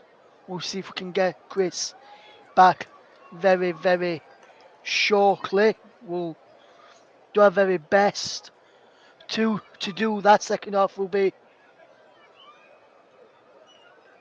getting back underway in a second, and we'll try and get back to Chris and to give us a second half commentary. Just to bring you back, we can now, with the second half almost set to go, we'll fetch you back your match commentary team of Paul James and first Chris Coughlin. Thank you very much, Russ. The teams are just coming back out at the Tottenham Hotspur Stadium, where there's been an absolute downpour at half-time. When it rains, it pours, it seems, for Tottenham. But for Newcastle, well, at the moment, they are fourth in the Premier League table, going above Chelsea on goal difference. They're the only team this season not to have conceded at least 10 goals in the Premier League. And they are just 2 points as things stand off Tottenham Hotspur. So a very, very big second half for both teams coming up. It looks like no changes. Yeah, it doesn't look like there's been any half change time at all. for either team, and as the guys were talking about half time, that's potentially a bit of a surprise given how things went for Tottenham. But Antonio Conte's clearly got faith in his squad that they can turn things around, and they will have to go some way to doing that in the second half. Tottenham Hotspur 0, Newcastle United 2. Goals in the first half from Callum Wilson and Miguel Almiron, giving Eddie Howe's team a very much deserved lead. Ryan Sessegnon looking to try and win an early corner against Kieran Trippier, but he doesn't manage to do so, and it's gone out. And I don't know whether you're seeing this as well, Paul. Some fans seem to be taking their time to get out for the second half, given the absolute deluge in North London right now. Yes, it's a mini monsoon, isn't it? But you've also got some fans out there who are pretty much dancing in the rain. Well, Newcastle fans certainly have a right to have a dance in the rain right now. Absolutely. It really is incredible condition. We saw a bit of lightning as well at the half-time interval. Bruno Guimaraes has gone down there, I think under the challenge of Yves Bissouma, maybe a bit of a kind of dead leg feeling to it, because he didn't like the challenge, holding his upper thigh on his right leg, but he is up now, the Brazilian international, and he's picked up the ball from Trippier, and he spreads the ball out wide to Joe Linton, who caused havoc down this left-hand side in the first half. He's got Dan Berners outside, Joe Linton cutting inside, back onto his left foot, finds Joe Will.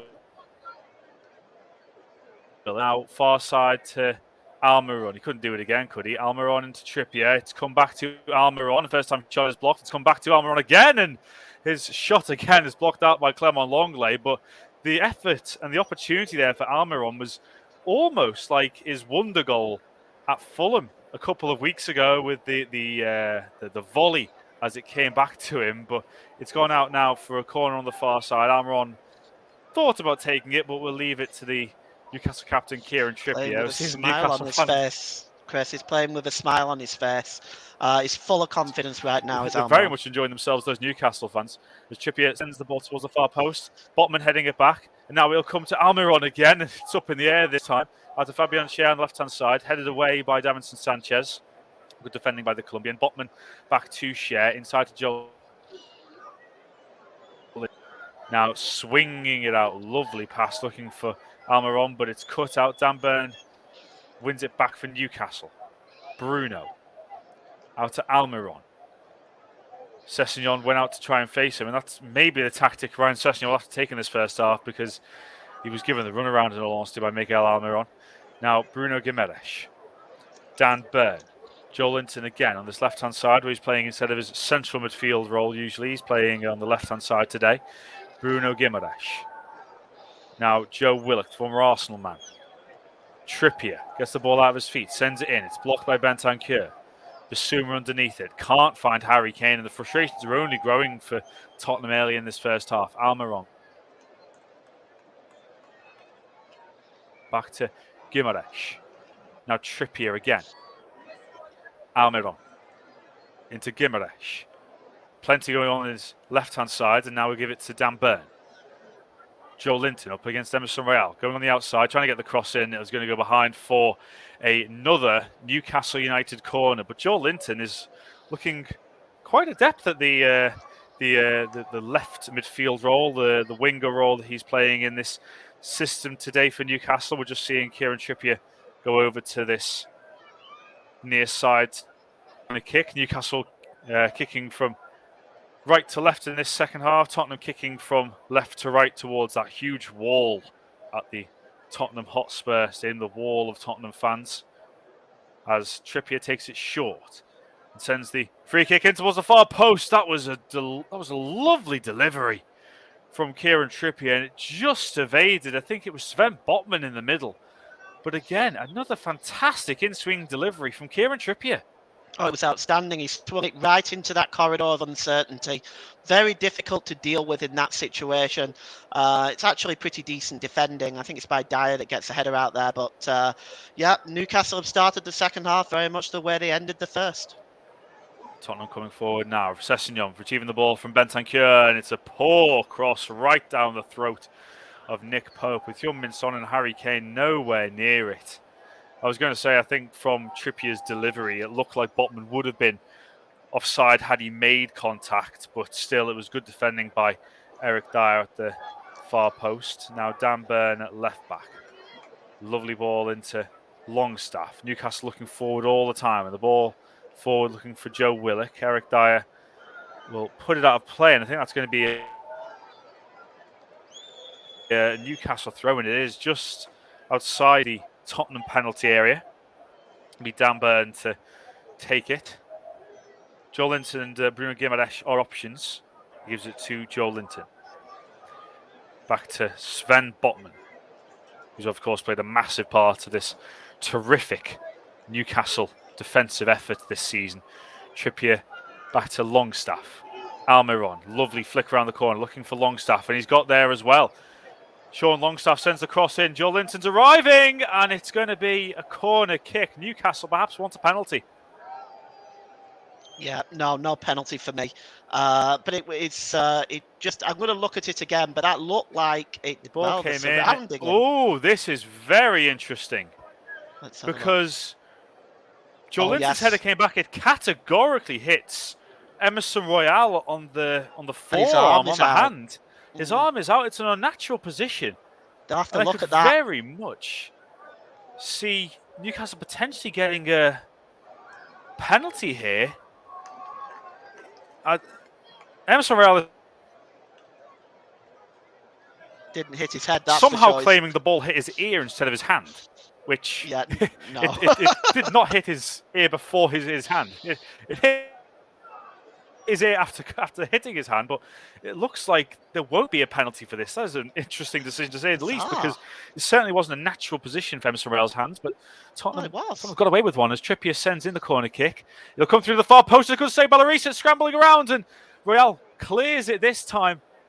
Longstaff launching it forward. Callum Wilson has taken it down. Can he get a shot away, Callum Wilson? It's blocked as well by Sessegnon, but a great chance for Newcastle rather to get a third here. The ball's now out to Heung-min Son on the left-hand side, cutting it inside. Could this be a goal back for Tottenham? It's going to be a corner kick, but a really good save from Hugo Lloris to keep it at 2. Yeah, if that would have gone in, that would have been game over. Good save, and yeah, I'm very surprised that penalty wasn't given looking at it again, because it does clearly hit his arm in a natural position. Heung-min Son with the in-swinging corner on the right-hand side. Can Tottenham cause Newcastle the amount of problems that Newcastle have caused them at set pieces? Heung-min Son, right arm raised. Be an in-swinger with his right foot flicked on. It's in! Tottenham are back in it. It's Harry Kane! And a crucial moment early on in this second half for Tottenham Hotspur. The flick on at the near post was met by the England captain. And Tottenham is onside. Have a route back into the contest. Tottenham Hotspur 1, Newcastle United 2. Harry Kane. Yeah, that was again. That just shows the importance of Lloris's save, because at 3-0 the game's over. At 2-1 Spurs are back into it, and Kane is now within 7 goals of the great Jimmy Greaves' Spurs record. I was going to say he's closing in all the time on that remarkable record of Jimmy Greaves. 266 goals for the Tottenham legend. Meanwhile, Harry Kane, who's also, I think it's fair to say, a Tottenham legend without maybe having the trophies to back it up. He's on 259. There is a VAR check. I'm not sure what for. Whether it's hit Harry Kane's arm potentially, or whether it's flicked Davinson Sanchez, which would make Harry Kane offside. I don't think it has flicked Sanchez. We're just seeing the slow motions now. If it flicks Davinson Sanchez, Harry Kane is then offside, but I don't think it's very difficult to tell, even in slow motion, whether Sanchez has got a touch on it. It'd be his shoulder if he did touch it. And again, it goes back to clear and obvious. If they have to look at this for minutes at a time, it's not clear and obvious. Well, we're watching the slow motion and we can't tell. Exactly. I can't be sure. Jared Gillett's listening. The ball doesn't take an unnatural movement towards Harry Kane following the flick on. It was Longley with the flick on in the first place at the near post. And Harry Kane just stoops to head it in. So no problem with the actual finish, but it's whether Harry Kane was onside, and he was indeed. The referee, Jared Gillett, has pointed to the centre circle. He has given the goal. Harry Kane moves on to 259 for Tottenham Hotspur, but more crucially in the moment, he's reduced the arrears to just 1 goal, and it's Tottenham Hotspur 1, Newcastle United 2. Harry Kane yet again. Yeah, I think the right decision was made there, because I think to Tottenham with their own penalty area.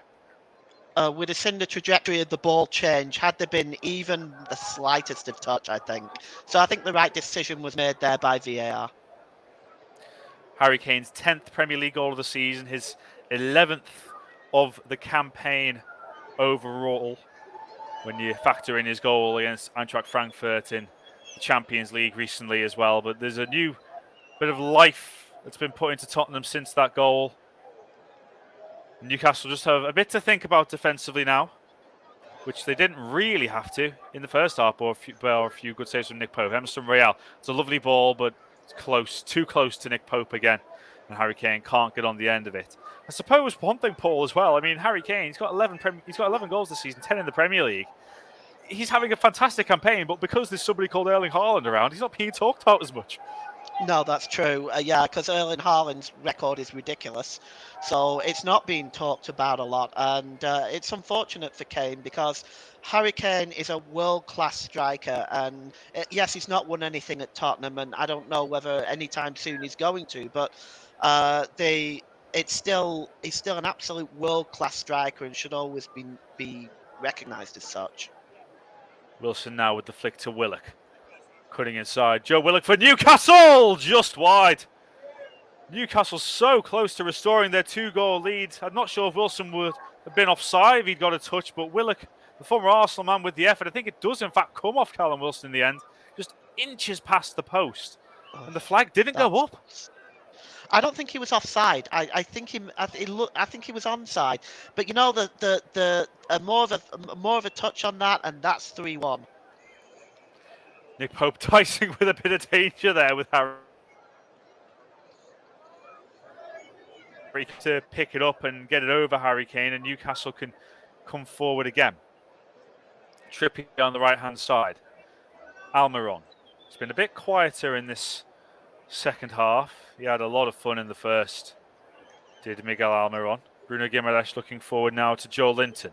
The ball will run through, skips once out of play, and it's out for a Tottenham Hotspur goal kick. We've got 58 minutes gone on the commentary hub, live alternative commentary of the Premier League match between Tottenham Hotspur and Newcastle United at the Tottenham Hotspur Stadium. And it's Tottenham 1, Newcastle United 2. Newcastle deservedly going into a 2-goal lead with goals from Callum Wilson and Miguel Almiron, but Harry Kane has got one back for Tottenham early on in this second half as Rodrigo Bentancur finds Ryan Sessegnon. He looks for Heung-min Son, but it's a poor pass really in the end. It's dealt with by Fabian Schär, and Miguel Almiron can have his first foray forward really of the second half, and Ryan Sessegnon put his hands on him, foul Miguel Almiron, and that's one of the easiest yellow cards referee Jared Gillett will ever have to give out.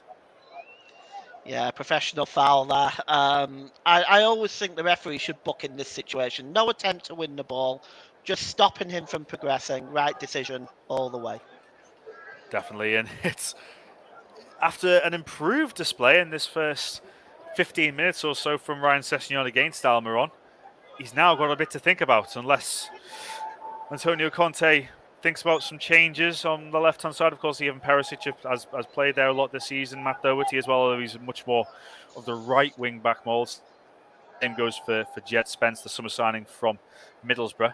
Ball forward from Bruno Guimaraes. It'll come through all the way to Hugo Lloris. Shepherded back by Harry Kane. And that's not where Tottenham fans want him. They want him up the other end of the pitch. But Lloris with the quick distribution to Heung-min Son. And looking to take on a few Newcastle bodies, and it's the foul by Bruno Guimaraes, who may well go into the book himself here. No cards out yet, but it did look like the referee at least wanted to have a word with the Brazilian.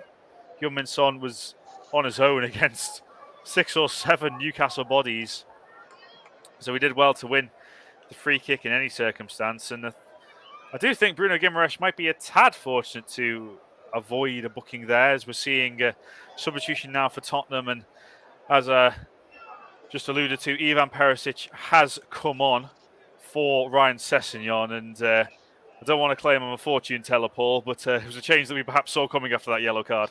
Absolutely. I don't think Sessegnon has played that well today either. He started off okay, but over time, Almiron was getting the better of him every time. I think Ivan Perisic now coming on is a good decision. It'll give Spurs a fresh approach. Now Emerson Royal on the right-hand side, taking on Sven Botman, trying to get the cross in. It's going to be a corner for Tottenham. Heung-min Son races across to take it, takes it quickly. Sessegnon, he just went off and replaced by Ivan Perisic, just walking around the edge of the penalty area, and it looked like he was going to get involved for a second there with Son on the ball, but also now gone out for a throw into Tottenham, level with the Newcastle penalty area. Emerson Royal back to Yves Bissouma. Royal again, and it's been put out. Is it going to be a corner coming off Joe Linton? It is. He's furious with the decision, but Son will look to take the corner quickly again. Just seeing there, Tottenham have got 7 goals from corners this season, which is the most of any team in the Premier League. So plenty of threat from these kind of situations. They did, of course, score from one to get the goal to get back in this game through Harry Kane. Heung-min Son this time with an out-swinging delivery. He raises right hand aloft again with his right foot. Plenty of competition going on in there. Heung-min Son towards the far post. It's headed down. It's blocked. It's a brilliant opportunity for Harry Kane. I'm not sure if the flag went up in the end. I think it was for offside. And that almost spares Harry Kane's blushes, because how often do you see him blaze a shot like that? Not very often. He just blazed that over the crossbar. He wouldn't have known that the flag would have gone up, and he just blazed it over the crossbar. It's very unlike Harry Kane. In that position, you'd make a pretty healthy bet that he put the ball in the net. Uncharacteristic, say the least, from Harry Kane. But it's interesting as well, because the goal has really come from Tottenham's only effort of the second half. Yet Newcastle have had 7 opportunities themselves, albeit only 1 being on target. But it almost strikes as the goal coming a bit against the run of play, even though Tottenham are getting on the ball a lot more now. Emerson Royal down the right-hand side, looking to slip it through to Oliver Skip. His intended cross is well blocked, and it's been put out for a throw-in by Bruno Guimaraes. Davinson Sanchez back to Bissouma. That's a really poor bit of control from Yves Bissouma. Straight out for a Newcastle throw-in. And all the threat and momentum that we're bringing goes in that one instance. Yeah, that was poor control. Got to concentrate better than that. Yeah. But I mean, I take my hat off to Conte, because he stuck with the same side, and they have managed to forge their way back into the game a little bit. So, you know, they are back in it now. But I respect Conte for that, for sticking faith in that team. A lot of managers would have made a change. If it was me, I would have made a change. Callum Wilson looked to take on Eric Dyer. He's getting a big chunk of his shirt pulled there by Eric Dyer, but gets away with it. And now it's a foul given against Miguel Almiron on Clement Longley. But Eric Dyer certainly had more than a bit of Callum Wilson's shirt there, although Callum Wilson on the reverse angle may well have had a bit of Eric Dyer's shirt as well. So 6 of one, half dozen of the other maybe. Tottenham coming forward now down the left-hand side. Ivan Perisic maybe looking to win the corner. He doesn't manage to do so. Guimaraes cleans up and gives it to Trippier, looking to get clear, and it's gone out now for a Newcastle throw in level with their own penalty area. 65 minutes gone here on the commentary hub. It's Tottenham Hotspur 1, Newcastle United 2. Newcastle going into a 2-0 lead in the first half. Goals from Callum Wilson and Miguel Almiron. Harry Kane getting one back for Tottenham early on in this second half. Willock's gone down. Joelinton continues to play. Jared Gillett playing advantage. I think the advantage is gone now. Sean Longstaff out to Miguel Almiron on his left foot. Back to Bruno Guimaraes. Newcastle continuing to play. Joe Willock's yet to get involved in the action as well. Trippier forward to Longstaff. Nice pass inside the penalty area. Good defending now by Clement Longley, but it's recovered by Almiron. Back to Trippier. Gives it back to Almiron. Is he onside? He is. The flag stays down. Almiron with an interesting pass to Longstaff, and he can't keep the ball, but Bruno will send it in first time. It's dealt with by Dyer, and Rodrigo Bentancur does really well to get away from 2 Newcastle players. Charging forward now. He's got Harry Kane one way. He's got Heung-min on the other, but Joelinton, brilliant tracking work there to win the ball back off Rodrigo Bentancur and win the ball back for Newcastle, because that was a very dangerous breakaway from Tottenham. Brilliant defending from Joelinton. That was commitment. He must have run all of 50 yards to go back to get that ball. That is commitment right there. And now Guimaraes is taken down by Oliver Skip, and that's a yellow card for him. Tottenham's 3rd yellow card of the match after Rodrigo Bentancur and Ryan Sessegnon, who's since been substituted for Ivan Perisic. We're seeing Lucas Moura set to come on now, and another attacking change for Tottenham. And in fact, that will be Oliver Skip's last contribution of the game. Lucas Moura coming on a much more attack. The first attacking change from Spurs with Lucas Moura coming on. They've made one change as well with one of the wing backs, with Perisic coming on for Sessegnon. So 2 substitutions down for Tottenham. Newcastle still to make their first change. I wonder whether now Moura it's Joe will Willock just play who's behind back up after that a challenge earlier on. That is an option, of course, with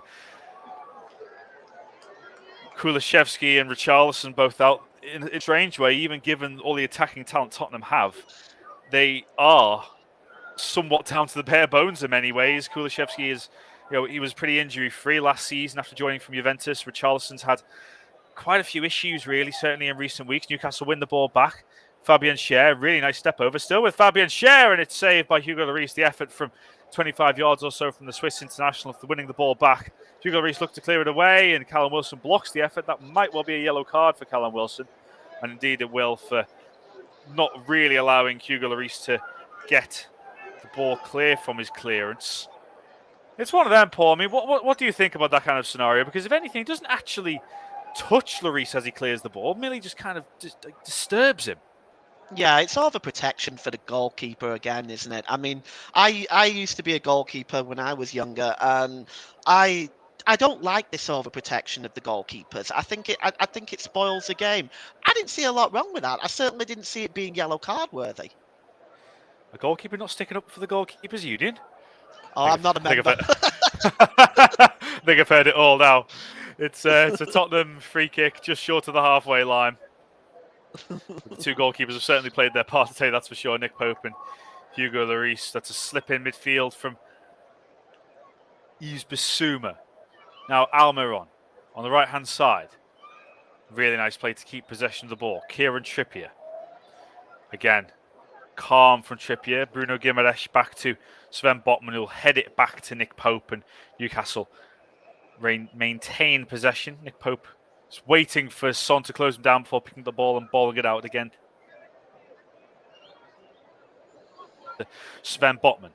68 minutes gone at the Tottenham Hotspur Stadium. It's Tottenham 1, Newcastle United 2. Tottenham coming forward now with Harry Kane. Still with Harry Kane. He's got it through to Ivan Perisic. First time effort right down the throat of Nick Pope. And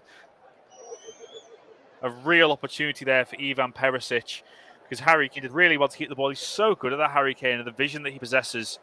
And he found Ivan Perisic with his right foot. And Nick Pope will say thank you very much because it was straight at him. Yeah, Perisic will be and now disappointed Newcastle with a come shot forward there. again. Newcastle give away the possession of the ball, but as you say, Perisic, he had all the time in the world, and he's good with both feet, Ivan Perisic, certainly, and he'll be disappointed that he didn't find the corner there, and he's just given away a very wayward header to Bruno Guimaraes. Trippier flicks it around the corner to Almiron. That's a hooked ball into Callum Wilson. Nice layoff to Joe Willock. That's a lovely ball as well now to Joe Linton on this left-hand side.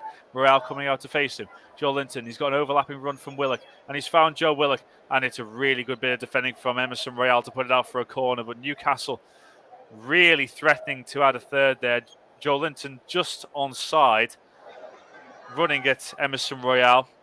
Appreciated the overlap from Joe Willock, and Emerson Royale made sure to track his man and put it out for a corner to Newcastle. It'll be on this near side, so an in-swinger from Kieran Trippier. Joe Linton's in there, Sven Botman's in there, Fabian Schär as well, who's definitely got an eye for goal from Newcastle. Dan Burn as well, towering over Harry Kane. We don't see many players do that.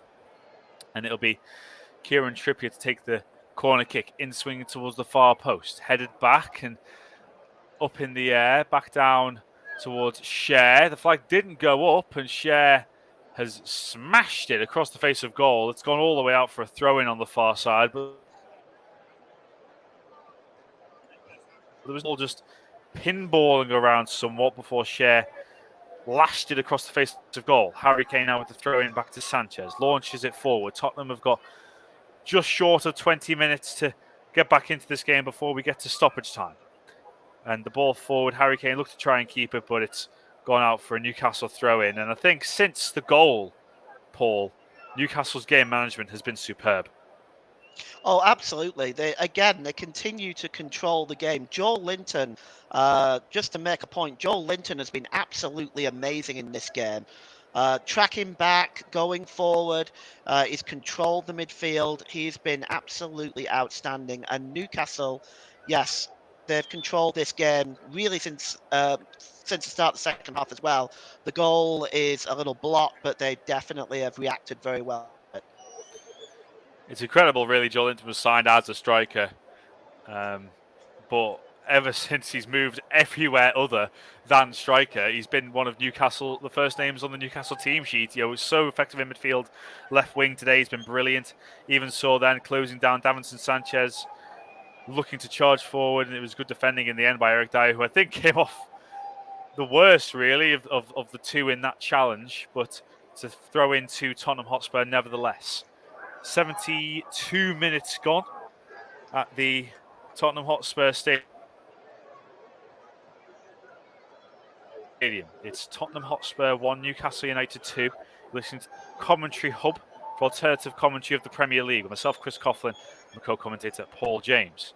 Emerson Royale challenging Dan Burn there. There was only ever one winner with Dan Burn around for a aerial duel. Joelinton now looking for Joe Willock, and the touch just about gets away from him. He thought about chasing it, but then hesitated, and then when he went to chase it again, the ball was far too far ahead of him before he was able to think about trying to get a cross in. Lloris now to Eric Dyer. Again, having to look long because Newcastle are cutting off all the channels for Tottenham to play through them. Really good play by Sean Longstaff, who's been excellent today, but he's lost the ball to Harry Kane. Lucas Moura, first real involvement for him. Rodrigo Bentancur. Perisic up against Kieran Trippier. Really good defender from Trippier again. And Newcastle can look to maybe get out. Almiron. Trippier wins the throw-in off Ivan Perisic. Newcastle, as I said, controlling this game so well with the winning of the ball, the pressing, the closing down as well. Trippier now throwing the ball forward towards Callum Wilson, who'll win that flick on, and it's gone out for a throw-in on the far side, which Tottenham will look to take hurriedly. Well, I say that, they're rolling it to Ivan Perisic, and you'd imagine the next 15 minutes or so, Tottenham just need to move the ball quicker. They need to open up the play because Newcastle are rather comfortable with the way it's been going in this second half. Lucas Moura looks to win a free kick, doesn't do so. Joelinton challenges Son, and Newcastle win the ball back. Now Almiron to Trippier. Almiron again. Bruno Guimaraes. Trippier receives it from Almiron, and good strength from Almiron, but it's hooked forward again. It'll go through to Nick Pope. In fact, he'll let it run out for a goal kick. And that, Paul, that's just testament to how well Newcastle really have dealt with this. We're seeing Jacob Murphy come on now for Joe Willock, which is Newcastle's first change of the afternoon. But just that awareness of Nick Pope to let the ball go out for a goal kick is just testament to almost the confidence of Newcastle in these situations now, which they maybe didn't have in the last few seasons. Absolutely. They are dominating the midfield right now. This is where the game is being won and lost at the moment, in the midfield. And Spurs are being, I don't want to say outnumbered, but certainly outplayed in the midfield right now. And I'll be honest with you, I don't want to make any bold predictions, but I don't see a way back into this for Spurs right now. They're not looking like an offensive threat at the moment. It feels difficult to see them getting two at this stage. 15 minutes to go. First Newcastle change there. Joe Willock off for Jacob Murphy, which was the change going into this game anyway from the win over Everton. Jacob Murphy again. A wide play by Trade. In fact, he has now gone out to this left-hand side, which puts Joelinton back into his central midfield role, which work as hard as he has done throughout this game, and is now one of his big characteristics. Joelinton. Ivan Perisic looks to get it forward, but good tracking there from Sean Longstaff to put it out for a throw-in. Not too far away from the Newcastle fans, who have very much enjoyed the majority of their afternoon so far. Hugo Lloris looking forward. Again, a long ball that's cut out because that has been Tottenham's main route forward so far. Bissouma looking to charge forward. Perisic. He's got Son outside him, and that's where the ball goes. Son will keep it in and get it into an attacking position to try and take on Fabian Schär, but it's good defending. Him and Trippier doubled up on Son and put it out for a throw-in. Bissouma now to Son. Longley back to Eric Dyer. Playing a long ball out to Emerson Royale. Ball back to Lucas Moura into the penalty area. Joelinton brilliant defending and tracking back again. He has been superb today, Joelinton, but Lucas Moura wins it off him. The midfield working so hard for Newcastle, but losing it again. Lucas Moura, Emerson Royale into Harry Kane. Can he turn? He's controlled it really well. Harry Kane. Heung-min Son, can he get a shot away? It's blocked. Appealing for a penalty. Jared Gillett says no. It was very close range if it did strike the arm of a Newcastle defender, but Heung-min Son claiming it now. We're just seeing it. No way would that be a penalty. It hit Dan Burns' arm. No, sorry, it hit Dan Burns' knee rather, and I'm not even sure it has hit the arm. It hit the elbow, if anything, but it's very, very harsh if any penalty was being given Well, there. considering the other one wasn't given, it would be outrageous. It would. The Emerson Royale one we were talking about earlier on the first half. It'd be interesting to see the penalty was incoming, but the referee and the VAR officials of Stockley Park decided against it. We're just seeing Joe Linton down here now, and this would be a big blow for Newcastle if he misses the rest of this game. John Joe Shelby's getting ready to come on. It would be his first Premier League appearance of the season, but it'd be a big blow for Joe Linton. He was involved in a few meaty challenges there. He is walking, so whether he's okay to carry on, we'll wait and see. But John Joe Shelby is being prepared to come on in any instance. Just getting the magic spray there as well, Joe Linton. I mean, Eddie Howe will be doing everything he can to try and keep one of his star men on the pitch. He's definitely been a difference in this game. In my opinion, in the midfield, Eddie Howe will not want to have him taken off with the scoreline so tight at the moment. No, it does look like precautionary. In fact, it looks like he's pretty keen to get back onto the pitch, and indeed he is, Joe Linton. So it'll be interesting to see if that John Joe Shelby substitution still happens. 78.5 minutes gone at the Tottenham Hotspur Stadium. You're listening to the commentary hub for alternative commentary of the Premier League. Miguel Almiron. Haven't seen too much of him in this second half after his wonderful first half, but now he's in down the right-hand side, looking to take on Longley, receiving the ball back from the Longstaff. Back to Bruno Gimaresh, Kieran Trippier into Almiron. Lovely interchange, and he's won a free kick, I think, for a challenge by Clement Longley. Both him and Bruno Gimaresh going down within about 5 yards of each other, and it was always going to be a free kick one way or the other. Trippier saying to Lucas Moura that one way or another for either Almiron or for Bruno Gimaresh was going to be a foul. Almiron was holding his throat. I wasn't sure it was that severe from Clement Longley, but one way or the other, it's a free kick to Newcastle.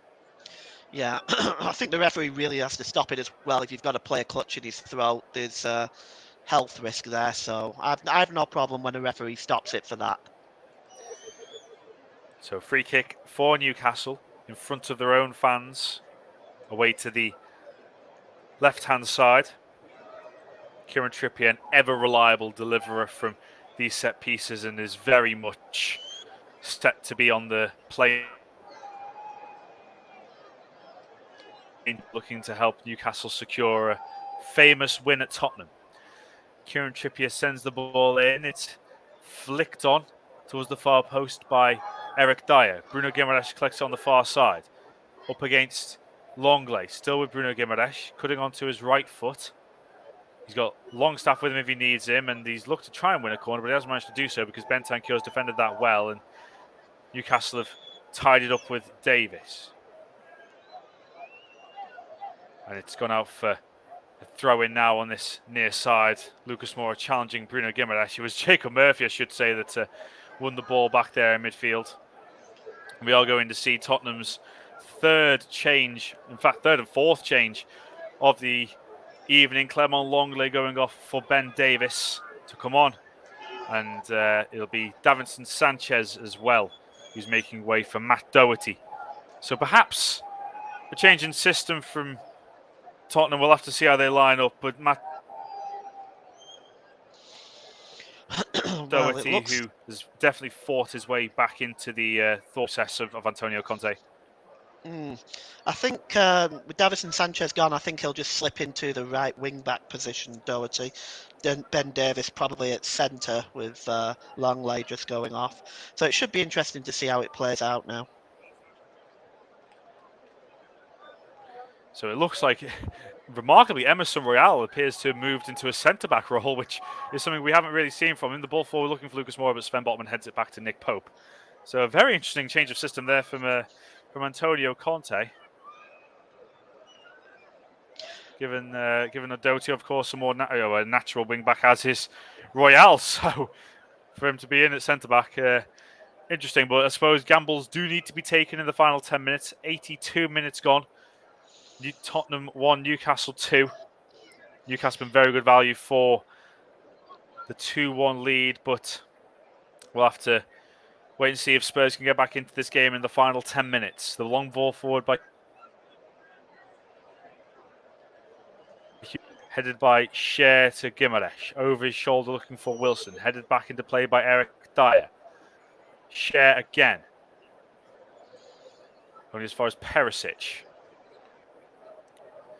Now Davis into Basuma. Bentancur looks to control it. And now Royale out to Matt Doherty. Royale looks to have moved into a 3-man defence alongside Eric Dyer and Ben Davis.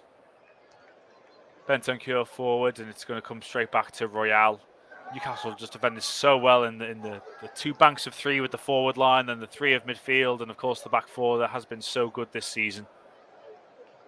Now Dyer again. Forward for Harry Kane, but it hasn't reached him. It's come back to Emerson Royale. Bentancur to Harry Kane, who's dropped very deep into his own half, in fact. Now he's found Rodrigo Bentancur. Going forward, Doherty's on the overlap. It's a very heavy pass from Bentancur, and Doherty won't make it. And that was a real opportunity for Tottenham because Doherty was looking...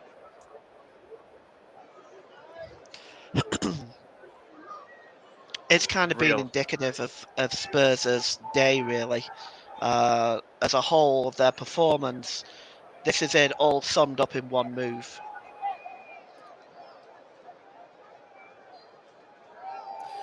In fact, we're seeing a yellow card now for Nick Pope for taking his time over the taking of this goal kick. It's interesting that because I don't think I've ever seen a goalkeeper get a second yellow card for time wasting. So it'll be interesting to see how much more Nick Pope can get away with it if it is deemed to be time wasting. Eric Dyer back to Hugo Lloris, being closed down by Almiron. He finds Royale through the legs of Murphy, but he can't find Matt Doherty, and it's straight out for a throw in. That's more frustration for Tottenham with less than 6 minutes to go. But they've taken chances at the back today, Spurs. Yeah. Pretty careless again, and this has been the problem. There's been a lot of wayward passes all over the park throughout the game today. It's been, on the whole, another disappointing performance by Spurs today. Joe Linton doing really well to keep the ball. Challenged by Lucas Moura. Wins the header. Now Jacob Murphy. Royale looked to play it back to Eric Dyer, but he had Almiron for company. Doherty now sweeps out to Ben Davis, and Tottenham will look to build down the left-hand side. Davis out to Ivan Perisic. Yves Bissouma cutting inside, driving towards the halfway line, giving it to Bentancur. Royale round the corner for Doherty, and again round the corner. Lucas Moura is onside, gets the chip in. It's over Harry Kane, looking for Perisic. Is headed away. Bissouma up in the air. Royale will let it come down and head it now to Bentancur. Eric Dyer. Out to Davis. Davis looked to get up and down that left-hand side with Perisic. It's a lovely spread of play to Lucas Moura, but he can't get past Murphy, and it's a corner kick for Tottenham. Not long left. Less than 5 minutes to go of normal time. Corner taken quickly. Heung-min Son. And again, it's gone out for another corner again. Jacob Murphy was alert to the situation. Heung-min Son out to this near side for an outswinging right foot corner. Plenty in the box. Tottenham got their goal through a corner. Can they get another one? The ball goes in. It's flicked away. It's flicked across the penalty area. It's come through to Perisic on the left-hand side. Doherty looking for the overlap. Perisic sends it in! And Eric Dyer heads just wide. In fact, he was offside anyway, but that was mightily close from Eric Dyer. And a let-off for Newcastle. Yeah, it was offside anyway, but yeah, he had space there. It was a free header. So it was a little bit of a let-off for Newcastle, despite the fact that it was offside. But yeah, only just wide. Clearly offside in the end. Eric Dyer, a good yard or two past the last defender. And Nick Pope will send this one forward, looking for Wilson. It's beyond him. Bentancur now. Doherty playing it to Davis. Has to be quick from Tottenham. Bissouma out to Ivan Perisic. But Kane ahead of him. Son as well, of course. Lucas Moura joining the attack. Ivan Perisic in towards Harry Kane with the header, and it's over the bar. and no trouble for Nick Pope. But that really, apart from the goal for Harry Kane, he has been starved of a lot of service today. We're just seeing 2 changes now for Newcastle in the closing stages as they look to earn this famous away win. It'll be Callum Wilson. He'll be coming off for Chris Wood, the New Zealand international.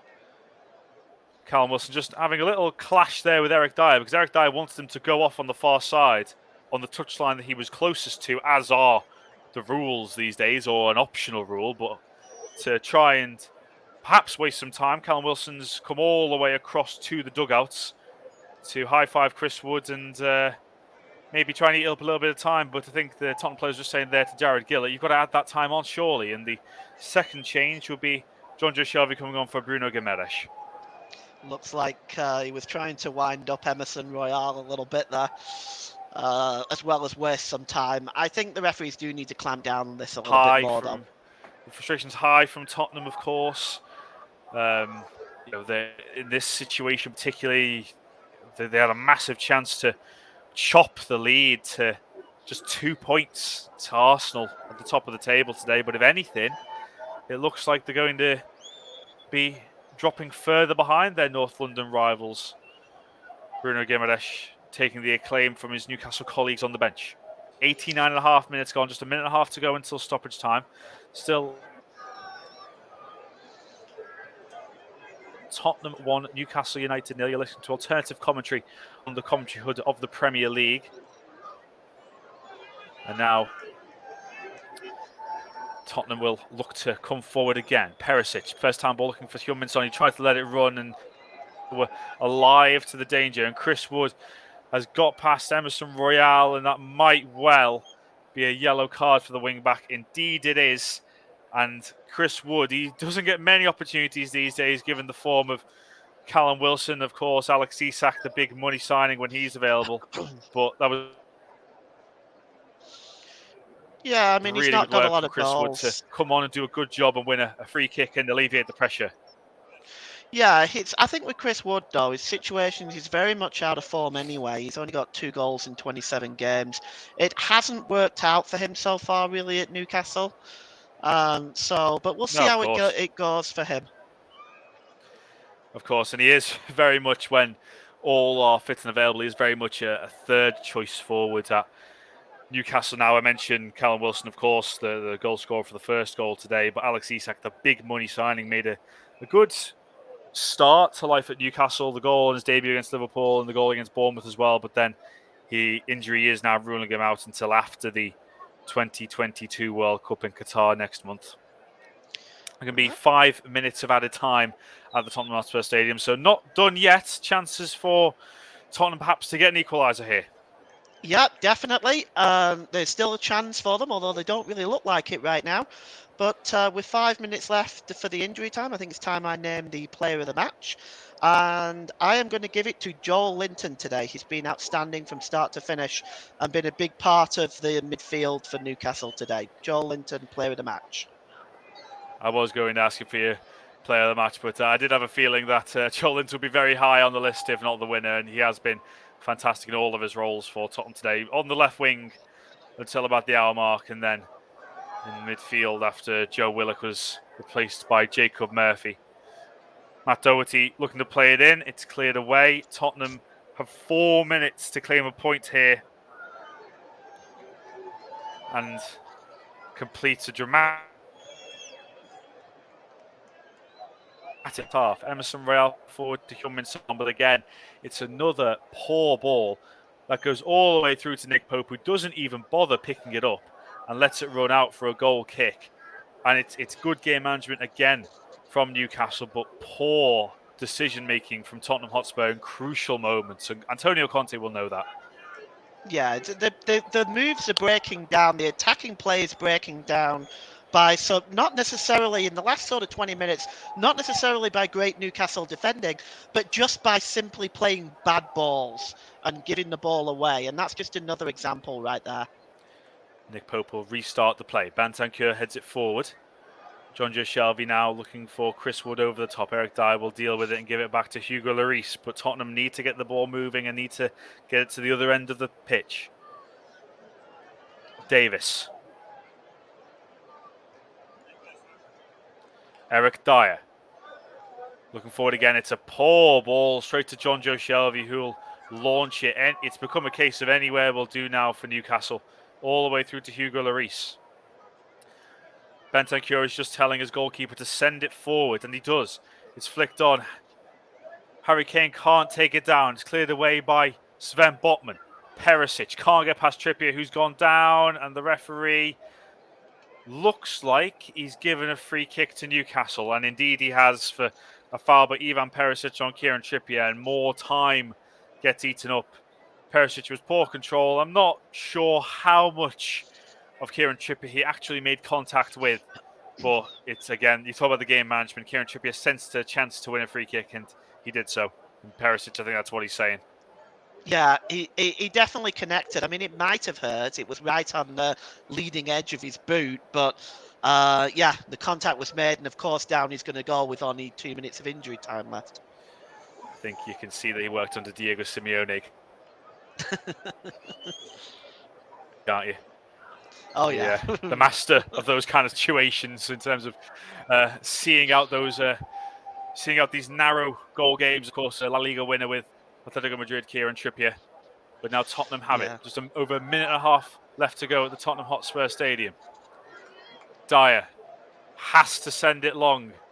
Looking for Doherty. It's headed away by Dan Burn. He's been brilliant today. Joe Linton will look to run the ball. It's gone straight out for a throw-in. Emerson Royale quick to look to get the play restarted. Bentancur sends it forward.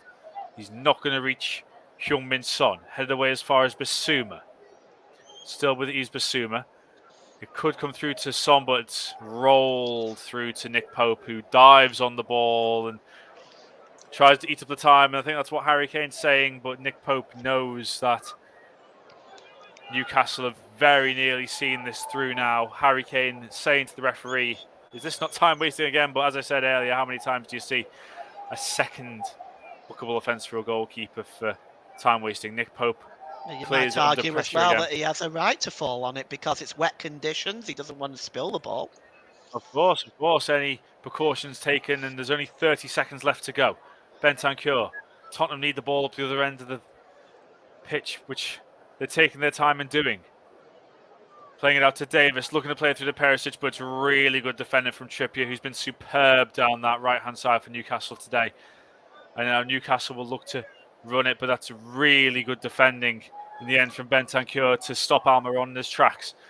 It's 10 seconds to go. Newcastle on the brink of a famous win. It's cleared away by Joel Linton.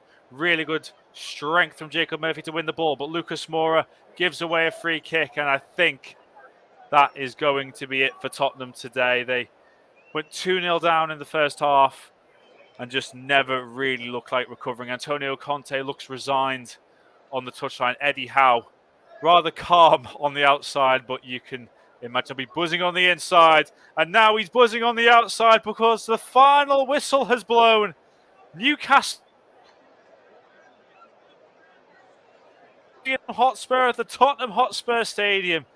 Eddie Howe's revival of this Newcastle United team is going from strength to strength. First half goals from first Callum Wilson, a delicate lob from 30 yards out with Hugo Lloris out of his goal, set Newcastle on their way before Miguel Almiron scored a brilliant individual goal to make it 2-0 5 minutes before the break.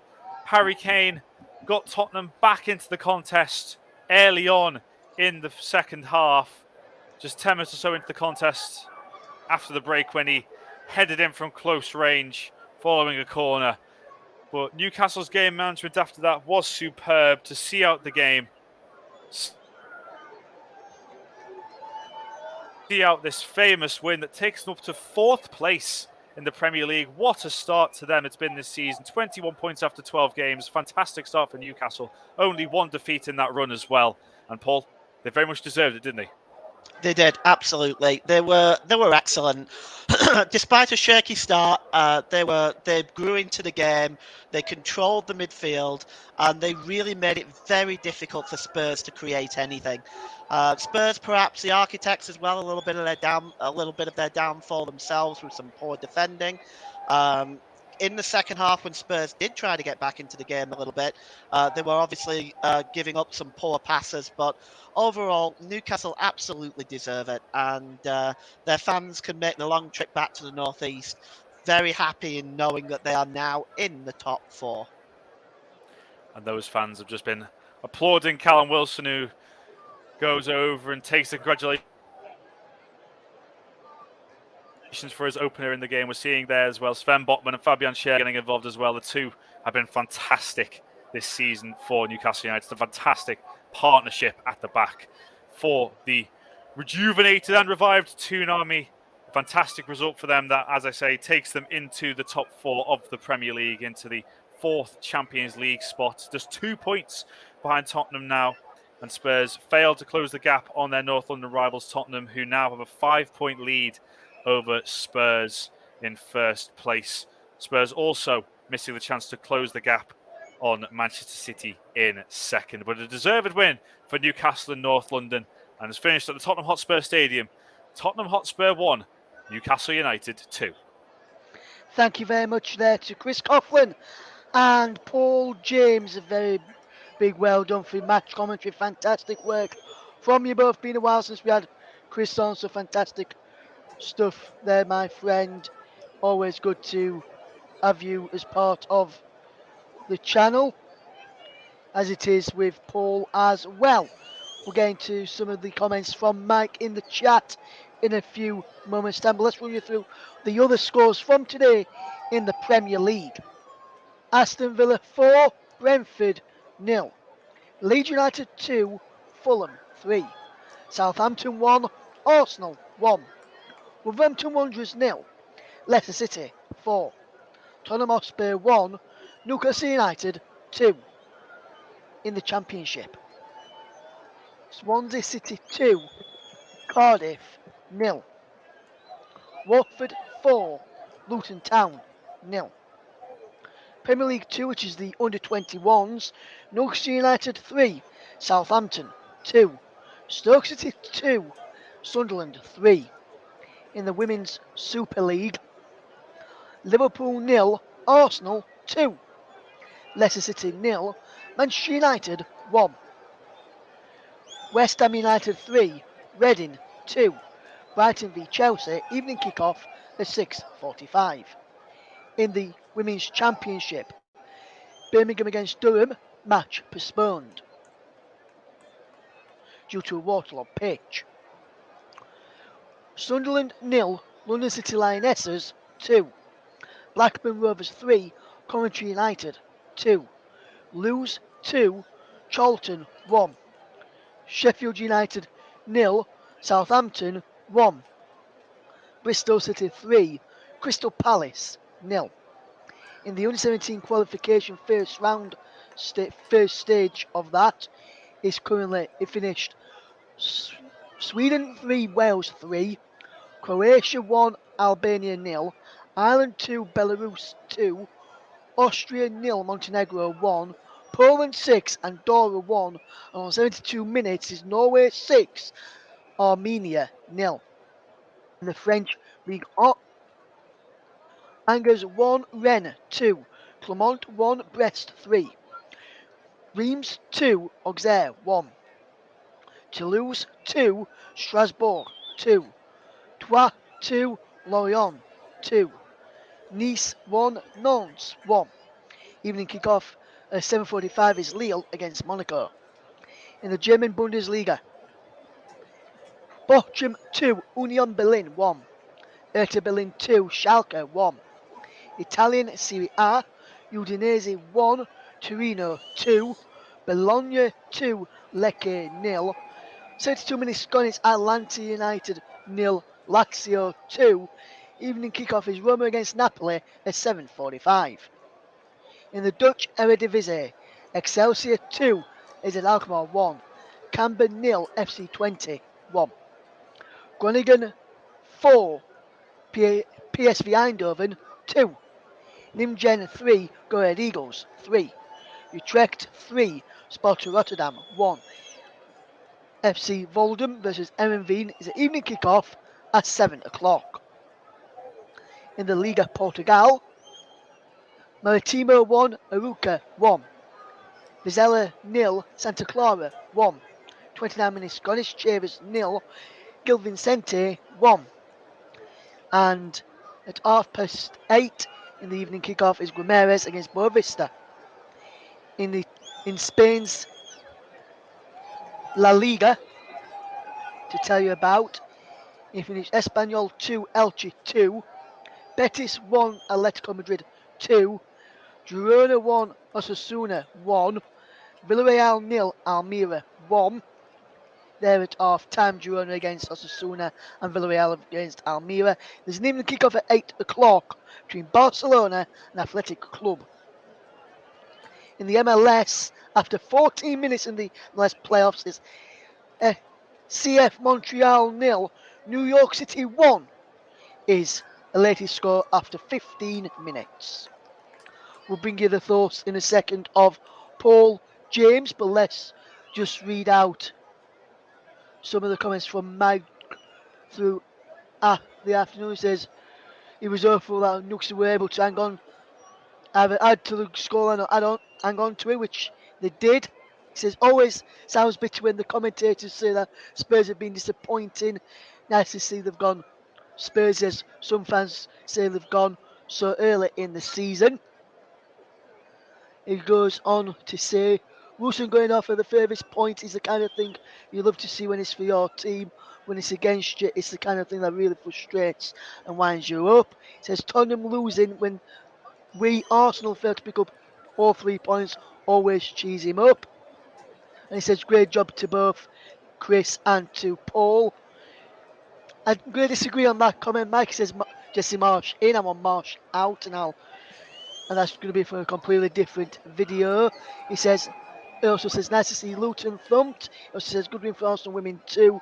He says, yeah, I hope the referee in our game gets sacked. So biased in Southampton's favour, and no wonder they've never lost a game with him reffing. He says, but yeah, the standard of refereeing in this country is ridiculously bad. But it was the same in the Stevenage game too. It was also shocking. So that's the thoughts of Mike Ornament there. And my comments on Jesse Marsh is going to be for an entirely different video, because I don't think Chris and Paul and all our listeners have got till 9 o'clock this evening to hear my rant. So I'll probably record that a bit later on and publish that out probably over the weekend, later tonight, early tomorrow, sort of next week. But let's fetch in your co-commentator, Paul James. And fantastic win for Newcastle today, Paul. I think Newcastle did what they and deservedly so got the win. Tottenham did try and get that equaliser, but it wasn't enough in the end. For you then, Paul, looking at that, if you're in Antonio Conte's shoes, how would you be feeling right now? Because for me, I think Conte would be pulling his hair out in the dressing room after that performance. Yeah, there was just too many giveaways. There were, although I think Newcastle were outstanding and they thoroughly deserved their win. I've no doubt about that. I don't think it was entirely though that it wasn't as if Tottenham was overwhelmed by a better team. It was simply the fact that they gave up. The defending was poor. They when going forward, they gave away the ball far too many times. Promising attacks were broken down by simple errors. And I think in a lot of cases that was the reason, part of the reason at least for Spurs' downfall. Newcastle were outstanding though, thoroughly deserved the victory. Yes, obviously they say Newcastle deserved the victory. And quite rightly, they did. Fantastic game plan from Eddie Howe, even after Tottenham pulling that goal back, which you both touched upon in the commentary as well today, Paul. And as Chris was saying just as before he handed back to me, Newcastle now up to fourth, 2 points behind Tottenham and just 5 points behind Manchester City 7 points behind the league leaders Arsenal, who, despite only joining early today, remain top of the table. Fulham up to 7th after their win over Leeds United earlier today, gone 2 points above Liverpool, who Leeds have next. Aston Villa, who were down in the relegation zone, same with Leicester in and around the relegation zone before their wins today, and moved up to 14th and 16th respectively. Leeds, who were outside the relegation zone, have dropped in to the relegation zone. We'll touch on Leeds in a bit more detail a bit later on when out which Chrising on to that situation there. But Newcastle, since when Eddie Howe came in, and if you were to say he would have kept him up last season, finished around about top half, I think is where they finished last season. Come the end of it, in the end, which just missed out on the top half by a couple of points last season, and now after just 11, 12 matches for Newcastle, 11 for some of the other clubs in and around them, to be sat in fourth place, 2 point level on points with Chelsea, above Chelsea on goal difference and a point above Manchester United. I think if you offer that to Newcastle fans, say this time last year when they were struggling down in the bottom of the table, I think some Newcastle fans would have been their hand off. And fair play to Eddie Harris, come in with a direct idea and a direction, a suitable game plan. Yes, he'll change his game plan for each and every team he comes up against, but to get his players playing the way he has, and for some of the signings that fetched in, it's good management from Eddie Howe, isn't it, really, Paul? For where Newcastle were when he came in to where they are now. Yeah, absolutely. It's my firm belief that Newcastle would have been relegated last season if they would have stuck with Steve Bruce. If you look at a Newcastle performance under Steve Bruce, with the style of play that he was playing, versus looking at this Newcastle team right now and the work that Eddie Howe has done, the amazing work that this manager has done, it's like going from night to day. It's a completely different team. It's a completely different attitude by the players. Joel, I think me and Chris talked about it during the game. Joel Linton has just been a completely changed player under Eddie Howe. Playing in that midfield, he's been absolutely outstanding. I gave him player of the match today because I think he thoroughly deserved it. Was spearheading that Newcastle midfield, in my opinion. But yes, this is a very, very good team under Eddie Howe right now. And well, they have Villa at home next, and then Southampton away before, of course, the League Cup tie with Crystal Palace at home. So the two more winnable games there that can help cement their position in that top four. Yes, and then if you look at after that Crystal Palace game, they've then got Chelsea before the World Cup, which is going to be a tricky one where Chelsea have been playing so far. And then when they return on Boxing Day, they've got Leicester, then they've got Leeds, and then to start off the new year, they go to the Emirates Stadium. And I think looking at what the games that they've got coming up, I think there's probably going to be two tough tests in that set of fixtures we've just mentioned there. So Villa, Southampton, Palace in the Cup, Chelsea, Leicester, Leeds, Arsenal. And I think the two teams which are probably going to be a tough test for Eddie Howe, and if he's already passed this, which I would have said was a tough test as well, the other two tough tests he's got coming up for me is the game against Chelsea at St James's Park and the game at the Emirates against Arsenal. And if they can come through those two games, say take a point, say a win at home against Chelsea and a point at the Emirates, and pick up the wins in the other matches, minus the EF, minus the club game against Crystal Palace, you would think if Newcastle was probably still be in the top four by then, you would think that would be a good points return for Eddie Howe going well, especially if he wins the Chelsea game going into the World Cup, wins the next three after winning this one today. I think that'd be good enough points to try and persuade players to come and join them in January transfer window to try and push them on that even a bit further. Wouldn't you agree there, Paul? Oh, absolutely. There's no doubt about it. If Newcastle are in or around the top four at Christmas, players are looking to play in the Champions League. So if you've got a club that is in or around Champions League position, it could very well tempt big name players to your squad. Because let's face it, Newcastle have the money. What's stopping them really is the chance of playing in the Champions League, the possible success, trophies that players want to win, despite the amount of money that Newcastle have. But if they're in and around the top four, that could well attract some pretty big names to St James's Park.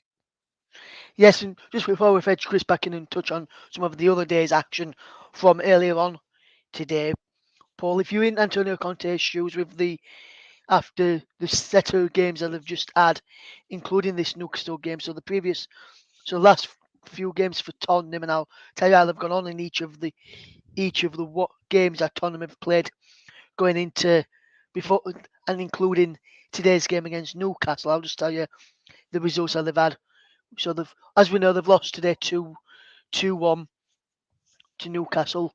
In midweek, they lost 2-0 to Manchester United, which you did, Paul. They then beat Everton 2-0. They're winning the Champions League against Frankfurt.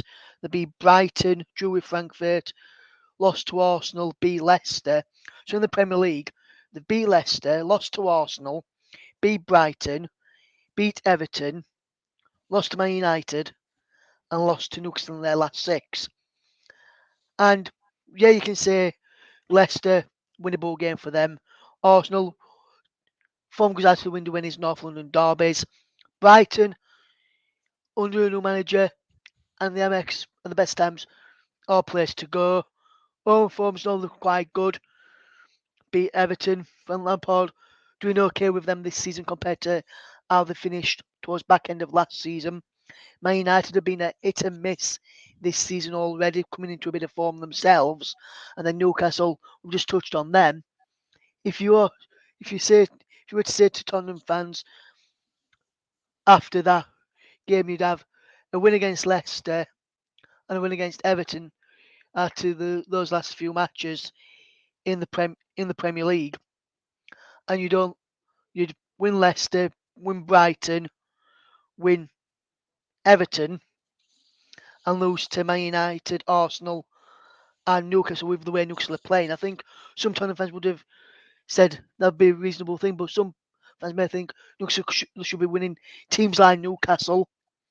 But what do you make to that if you was in Antonio Conte's shoes? What would you be saying to your players after that defeat today, Paul?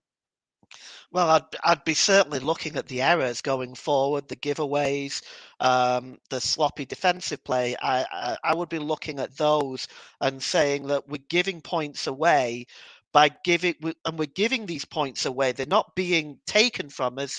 We're giving them away by not creating, not playing the right ball, playing wayward passes, sloppy defending. I mean, the second goal, as good as a finish as it actually was, Sessegnon is half asleep, and then he's cutting inside the penalty area, and there's just nobody's getting close enough to Almiron. Now, I want to say that Almiron has been extremely impressive this season, the best I've ever seen him in the Premier League. So, honestly, if I was in Conte's position, I would be focusing on these errors.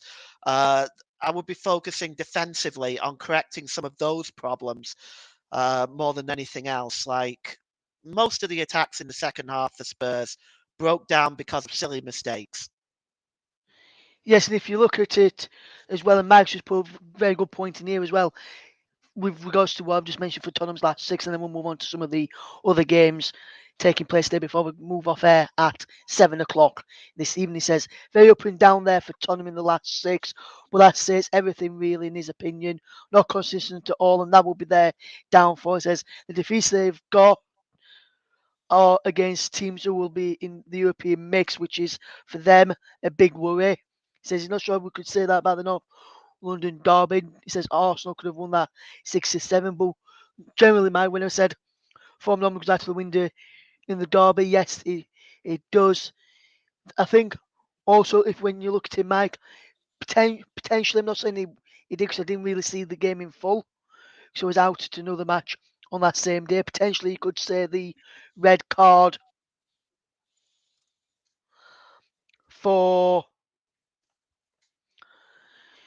the red card in that game for Emerson potentially changed the complexion of the game, so to speak. But things are doing okay there. So we're going to leave the Tottenham and that chat for now. Paul will probably come back to that just a bit later on, but I'm just going to fetch Chris back in here now and touch upon a couple of the other games. Looking at the Leeds game in particular, Leeds to the lead early on. Fulham equalised, poor defending on all three of the goals for Fulham by Leeds United. Today, Leeds now no wins in the last 8 games in the Premier League, only 2 points from 24 in his last 8. That's including today. Leeds have lost to Fulham, Leicester, Arsenal, Crystal Palace, Brentford, Brighton, and then 2 draws against Everton and Aston Villa. And with the run of form, with the first 11 games that we've had Wolves, Southampton, Chelsea, Brighton, Everton, Brentford, Villa, Palace, Arsenal, Leicester, Fulham. Out of those 11 games there, and to say we've only got 2 wins, and 2 of those wins have come against teams that have changed the managers. The teams that at least should be picking up points in Southampton or beating Southampton, Brighton, Everton, Brentford, Villa, Palace, Leicester, Fulham, teams who are going to be in and around the bottom half of the table come the end of the season, in my personal opinion. Leeds have not won, and the cries today for start the board, sack Jesse Marsh as well. With that, Chris, with those games I've just mentioned, then as 2 wins have come against Chelsea, who changed the manager, and also Wolves, who were struggling as well and changed their manager as well. And at the moment, I can't see where the next win's going to come from for Leeds United. And that's me just being honest. And I'll do a full piece on this later on the channel. Where do you think the problem lies? Do you think it's with the ball not getting a left back and a striker, which Leeds fans have called for since last season? Or do you think it's something to do with the tactics with Jesse Marsh? It's very interesting because Leeds have a lot of good players. A lot of good players indeed, and for whatever reason, it hasn't worked out so far this season. I liked, parts, or certainly like the start of the season from Leeds. Of course, that 3-0 win over Chelsea set a standard that they haven't lived up to for the rest of this campaign so far. And of course, we see when things don't work out a lot of the time. Of course, it's the manager that pays for it. We saw that with Aston Villa. And they were brilliant today. They were absolutely brilliant. I think we all kind of suspect a managerial bounce or when a change of manager happens in a bad situation, as has happened at Aston Villa. Frustrating for Steven Gerrard because he did a great job at Rangers. Admittedly, I do think that he could have done more in terms of winning cups at Rangers, but ultimately you decided to take the jump to Aston Villa, which is a very big gig. It's a very big gig looking to revive a club like them. But of course, it couldn't have been a better response from Thursday night for Aston Villa. 3-0 up inside 14 minutes, 4-0 win against a very good Brentford side that hadn't conceded against either Brighton or Chelsea. So it's a very, very, very good result indeed for Aston Villa. As for Wolves, I mean, if you look at the stats, it's gone quite viral today, the stats for Wolves against Leicester, because Leicester only had 5 shots in the entire game and scored 4 goals. So, of course, I'll need to see the highlights in detail, but whether that's clinical finishing or whatever, it's incredible. And Wolves having 21 shots, 61% possession and 5 on target and not scoring any goals. It's remarkable, really, reading when you look at that. But a massive win for Leicester to drag themselves out of the bottom 3 as well. And then finally Arsenal. It's got to be seen as points drops for me because that first half they were really, really good against Southampton. There was the authority, there was the arrogance, there was the confidence that you saw from Arsenal that you've seen from them so far this season. But Southampton just took a bit of a stranglehold in the final parts of the game and got a deserved equaliser. And it'd be very interesting to see how Arsenal kind of respond to that, because I think you look at a lot of the teams and we were kind of maybe looking, would Arsenal slip up? Will there be that moment where City can kind of jump on them? Because I think for a lot of people, Manchester City is still very much the favourites to win the Premier League title.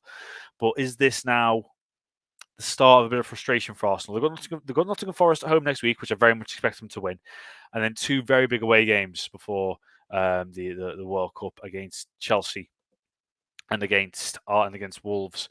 So very interesting to see how Mikel Arteta's side react to that. Yes, absolutely, Chris. And you mentioned about with Leicester having 5 shots and 4 of them on target, which were all the 4 goals. In the Leeds game today, Leeds had 14 shots, only 5 of them on target, and we scored 2 of them. And we didn't, for me, because I watched this game before presenting this today, and for me, I watched that game and we didn't really trouble Bern Leno quite a bit.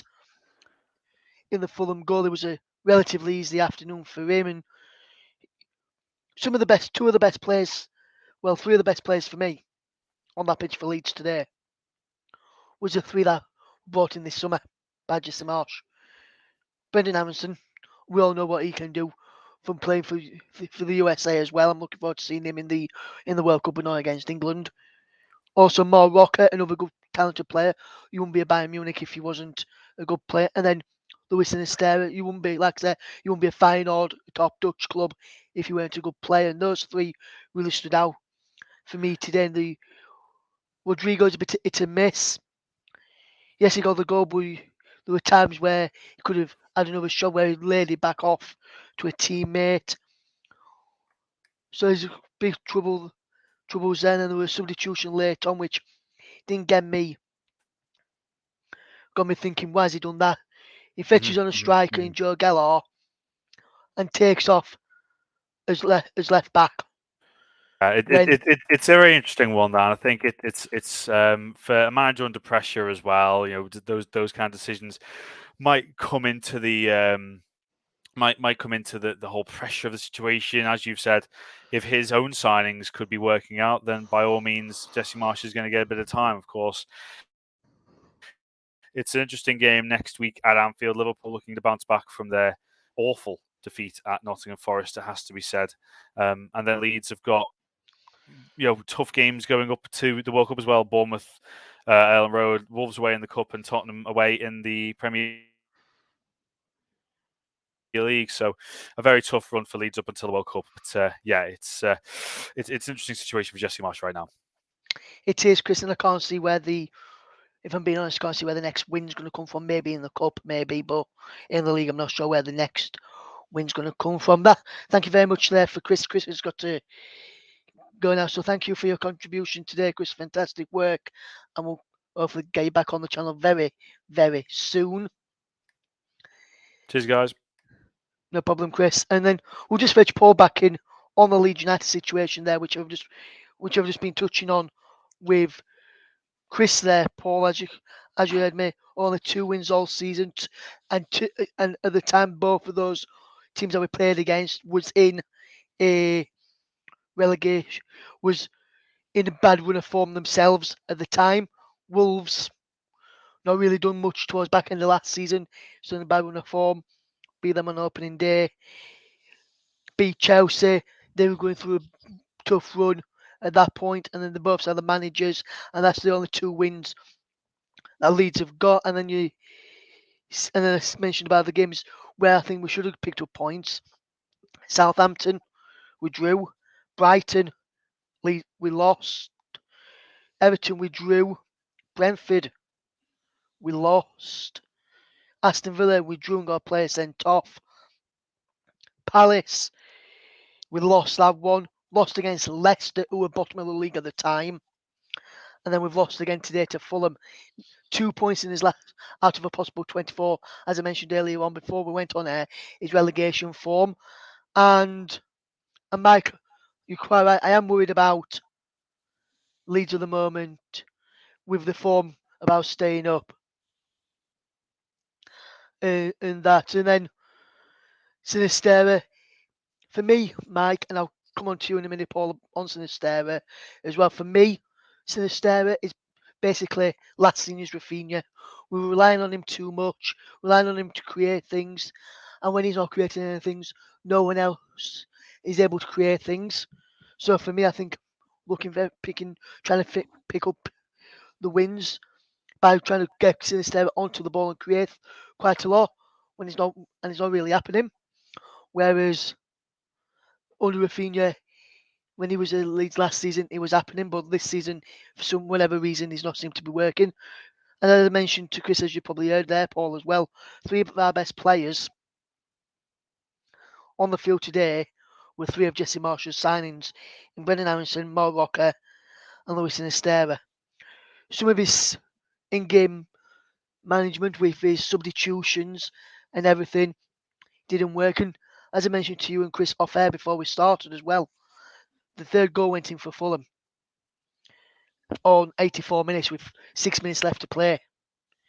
You would expect your manager to be shouting other players to get him fed up, try and go on and get two late goals to get an equaliser. Marsh, arms up in the air, looked up to the sky, as you say, what's happening here? Then arms straight in his pocket and just walking around technical area and then just sat back down. He looked like a man who knows his job is on the line and could be getting sacked very soon. We'll come to you in a second, Paul. I will come to you. I've just seen some thoughts here from Mike. He says, he really had the looks of Sinisterra last week, thought he was very dangerous. It was Mike. And also he says he thought Leeds should have picked up a result last week with the way we played and played really well. And we were lucky not to get a result or won against Arsenal last week, and we was. And for seeing us play like we did against Arsenal last week, and then play like we have for the past couple of matches, against Leicester we had a little bit of spell at the start, then nothing after that. Today against Fulham we had a spell at the beginning of the game, first 5-10 minutes. Then we got the goal. Then Fulham on top. We got the goal against the winner play. Fulham then scored. It then went flat till half time. We had probably, I would say, about 5 minutes in the start of the second half. And then it just went off. Fulham just completely dominated after that. Got no complaints with the result today. We're poor.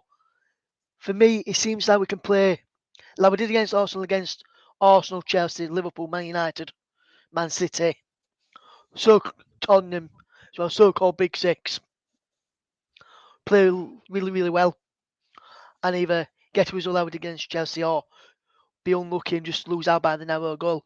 Is when we come up against the teams we're expected to win, we always seem to fail. And it was either under Bielsa, he's either under Marsh at the moment as well.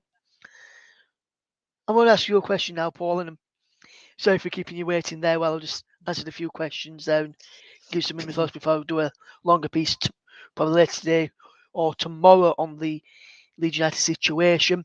With Leeds United, no wins in the last 8, only 2 draws.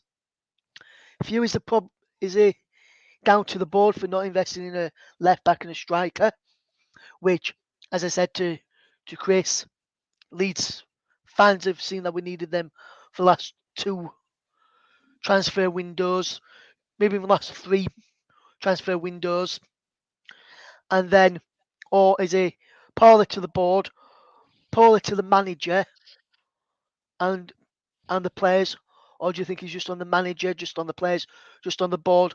Where do you think the problem's lie? Because Marsh came out in the summer and said, we need a left back, we need a striker. The board didn't go and get him those. So do you think the problems, because if we'd got a striker, for me, Paul, personally, I think we wouldn't be rushing Bamford back and wouldn't be having to manage Bamford. We'll be able to get Bamford, get fully fit, get a striker who can play the similar sort of style to Patrick Bamford. Say like a Danny Ings, for example, and then we would have to rush him back. Or do you think it's all on Jesse Marsh or all on the players or all on the board, or do you think it's a bit of on all 3 the problems of Leeds United from an outsider looking in? Well, in the modern game, it's not just the manager that goes out and signs players. Often there's recruitment teams, there's the directors get involved, the board get involved, all this kind of stuff. They all get involved. So it's hard to pin the blame down on one entity here. Like, it's hard to blame just Jesse Marsh or the board or whatever. I do think one of Leeds' biggest issues this season is that they have failed to adequately replace Rafinha. The effect that Rafinha had for Leeds United last season was one of the main reasons that they beat the drop. I think it's very difficult because every team that isn't within sort of the top sort of 6 big clubs, 7, you could include Newcastle in that now. Outside of that, everyone starts a season with a realistic expectation that they could go down. So teams have to get it right. But Jesse Marsh has been there less than a year. It's insanity. It's been there less than a year. It's. I find it very hard to justify the firing of a manager who's not even been given a full season. Having said that, I do understand that this is the way the modern game is now. And prefacing what I just said, that anybody sort of outside the top 7 can expect to get relegated or be a threat to get relegated, I should say. Teams have to get it right, and there's not a lot of window for patience, unfortunately. But I think the blame lays sort of within the 3 entities of the player, the manager, and the board. I wouldn't pick out a single entity to hold firmly responsible for this, but you know football as well as I do, Ross. The one man that is going to be held as responsible is Jesse Marsh. Yes, absolutely, Paul. And Mike says 2 big losses with him and Calvin Phillips on about Rafinha there, Paul, as you were just mentioning then. I'm just going to read some more of the quotes that Leeds United commentator Adam Pope put out earlier on this afternoon. I'll read you those in a second. Just going to load it, get it up on my phone here now, just to go through some of the some of the response from Jesse Marsh after the 3-2 defeat to Fulham, and I'll bring up a stat in a minute as well. So first of all, he was speaking to BBC Radio 5 Live, and he says, "Understand their fans' anger is directed at me. My focus is on trying to improve the team. I have said in the club we are unified together." He says he has spoken to the board and they are backing him. He says we are together in that. He says he takes responsibility. He says I understand the frustration from the fans. We're doing everything we can. We are unified. The players have been great. And no, it hasn't been easy for them, should I say. He says we believe in them. The board and I are unified. I am looking directly at myself. As I mentioned, he looked to beat a man. Looked like a man who was about to be sacked during the game today. He says, we are finding ways to lose. Every game is in the balance, which I agree was 1-1 at half time. It was in the balance, could go either way. And then Leeds have found a way out to lose that game, not going to win it. Marshall said he's not going to blame the board for not signing a striker, which Marshall said in the summer transfer window that he wanted to sign a striker. He said, I'm not going to stop playing hindsight or throw anyone under the bus. He also says on why Leeds are in a similar relegation trouble as we were last season. He says, having sold Calvin, on by Calvin Phillips, and Rafinha, we knew it was going to be a new project by rebuilding with new players. Marsh believes he's still the right man for the job. He believes he has the inside, he has the ideas to turn this around. He feels every one of these last 8 games have been in the balance and his fine margins, letting Leeds United down. I disagree with that, and you'll hear my points tomorrow. Probably tomorrow now. He says it's my job to help the team turn results so the fans turn their opinion. They are frustrated by the fact we can't get results. And not only that, Jesse, it's about the performances and the manner of the defeats that we've been getting, which is why the fans have been like, they are my friend. And he said,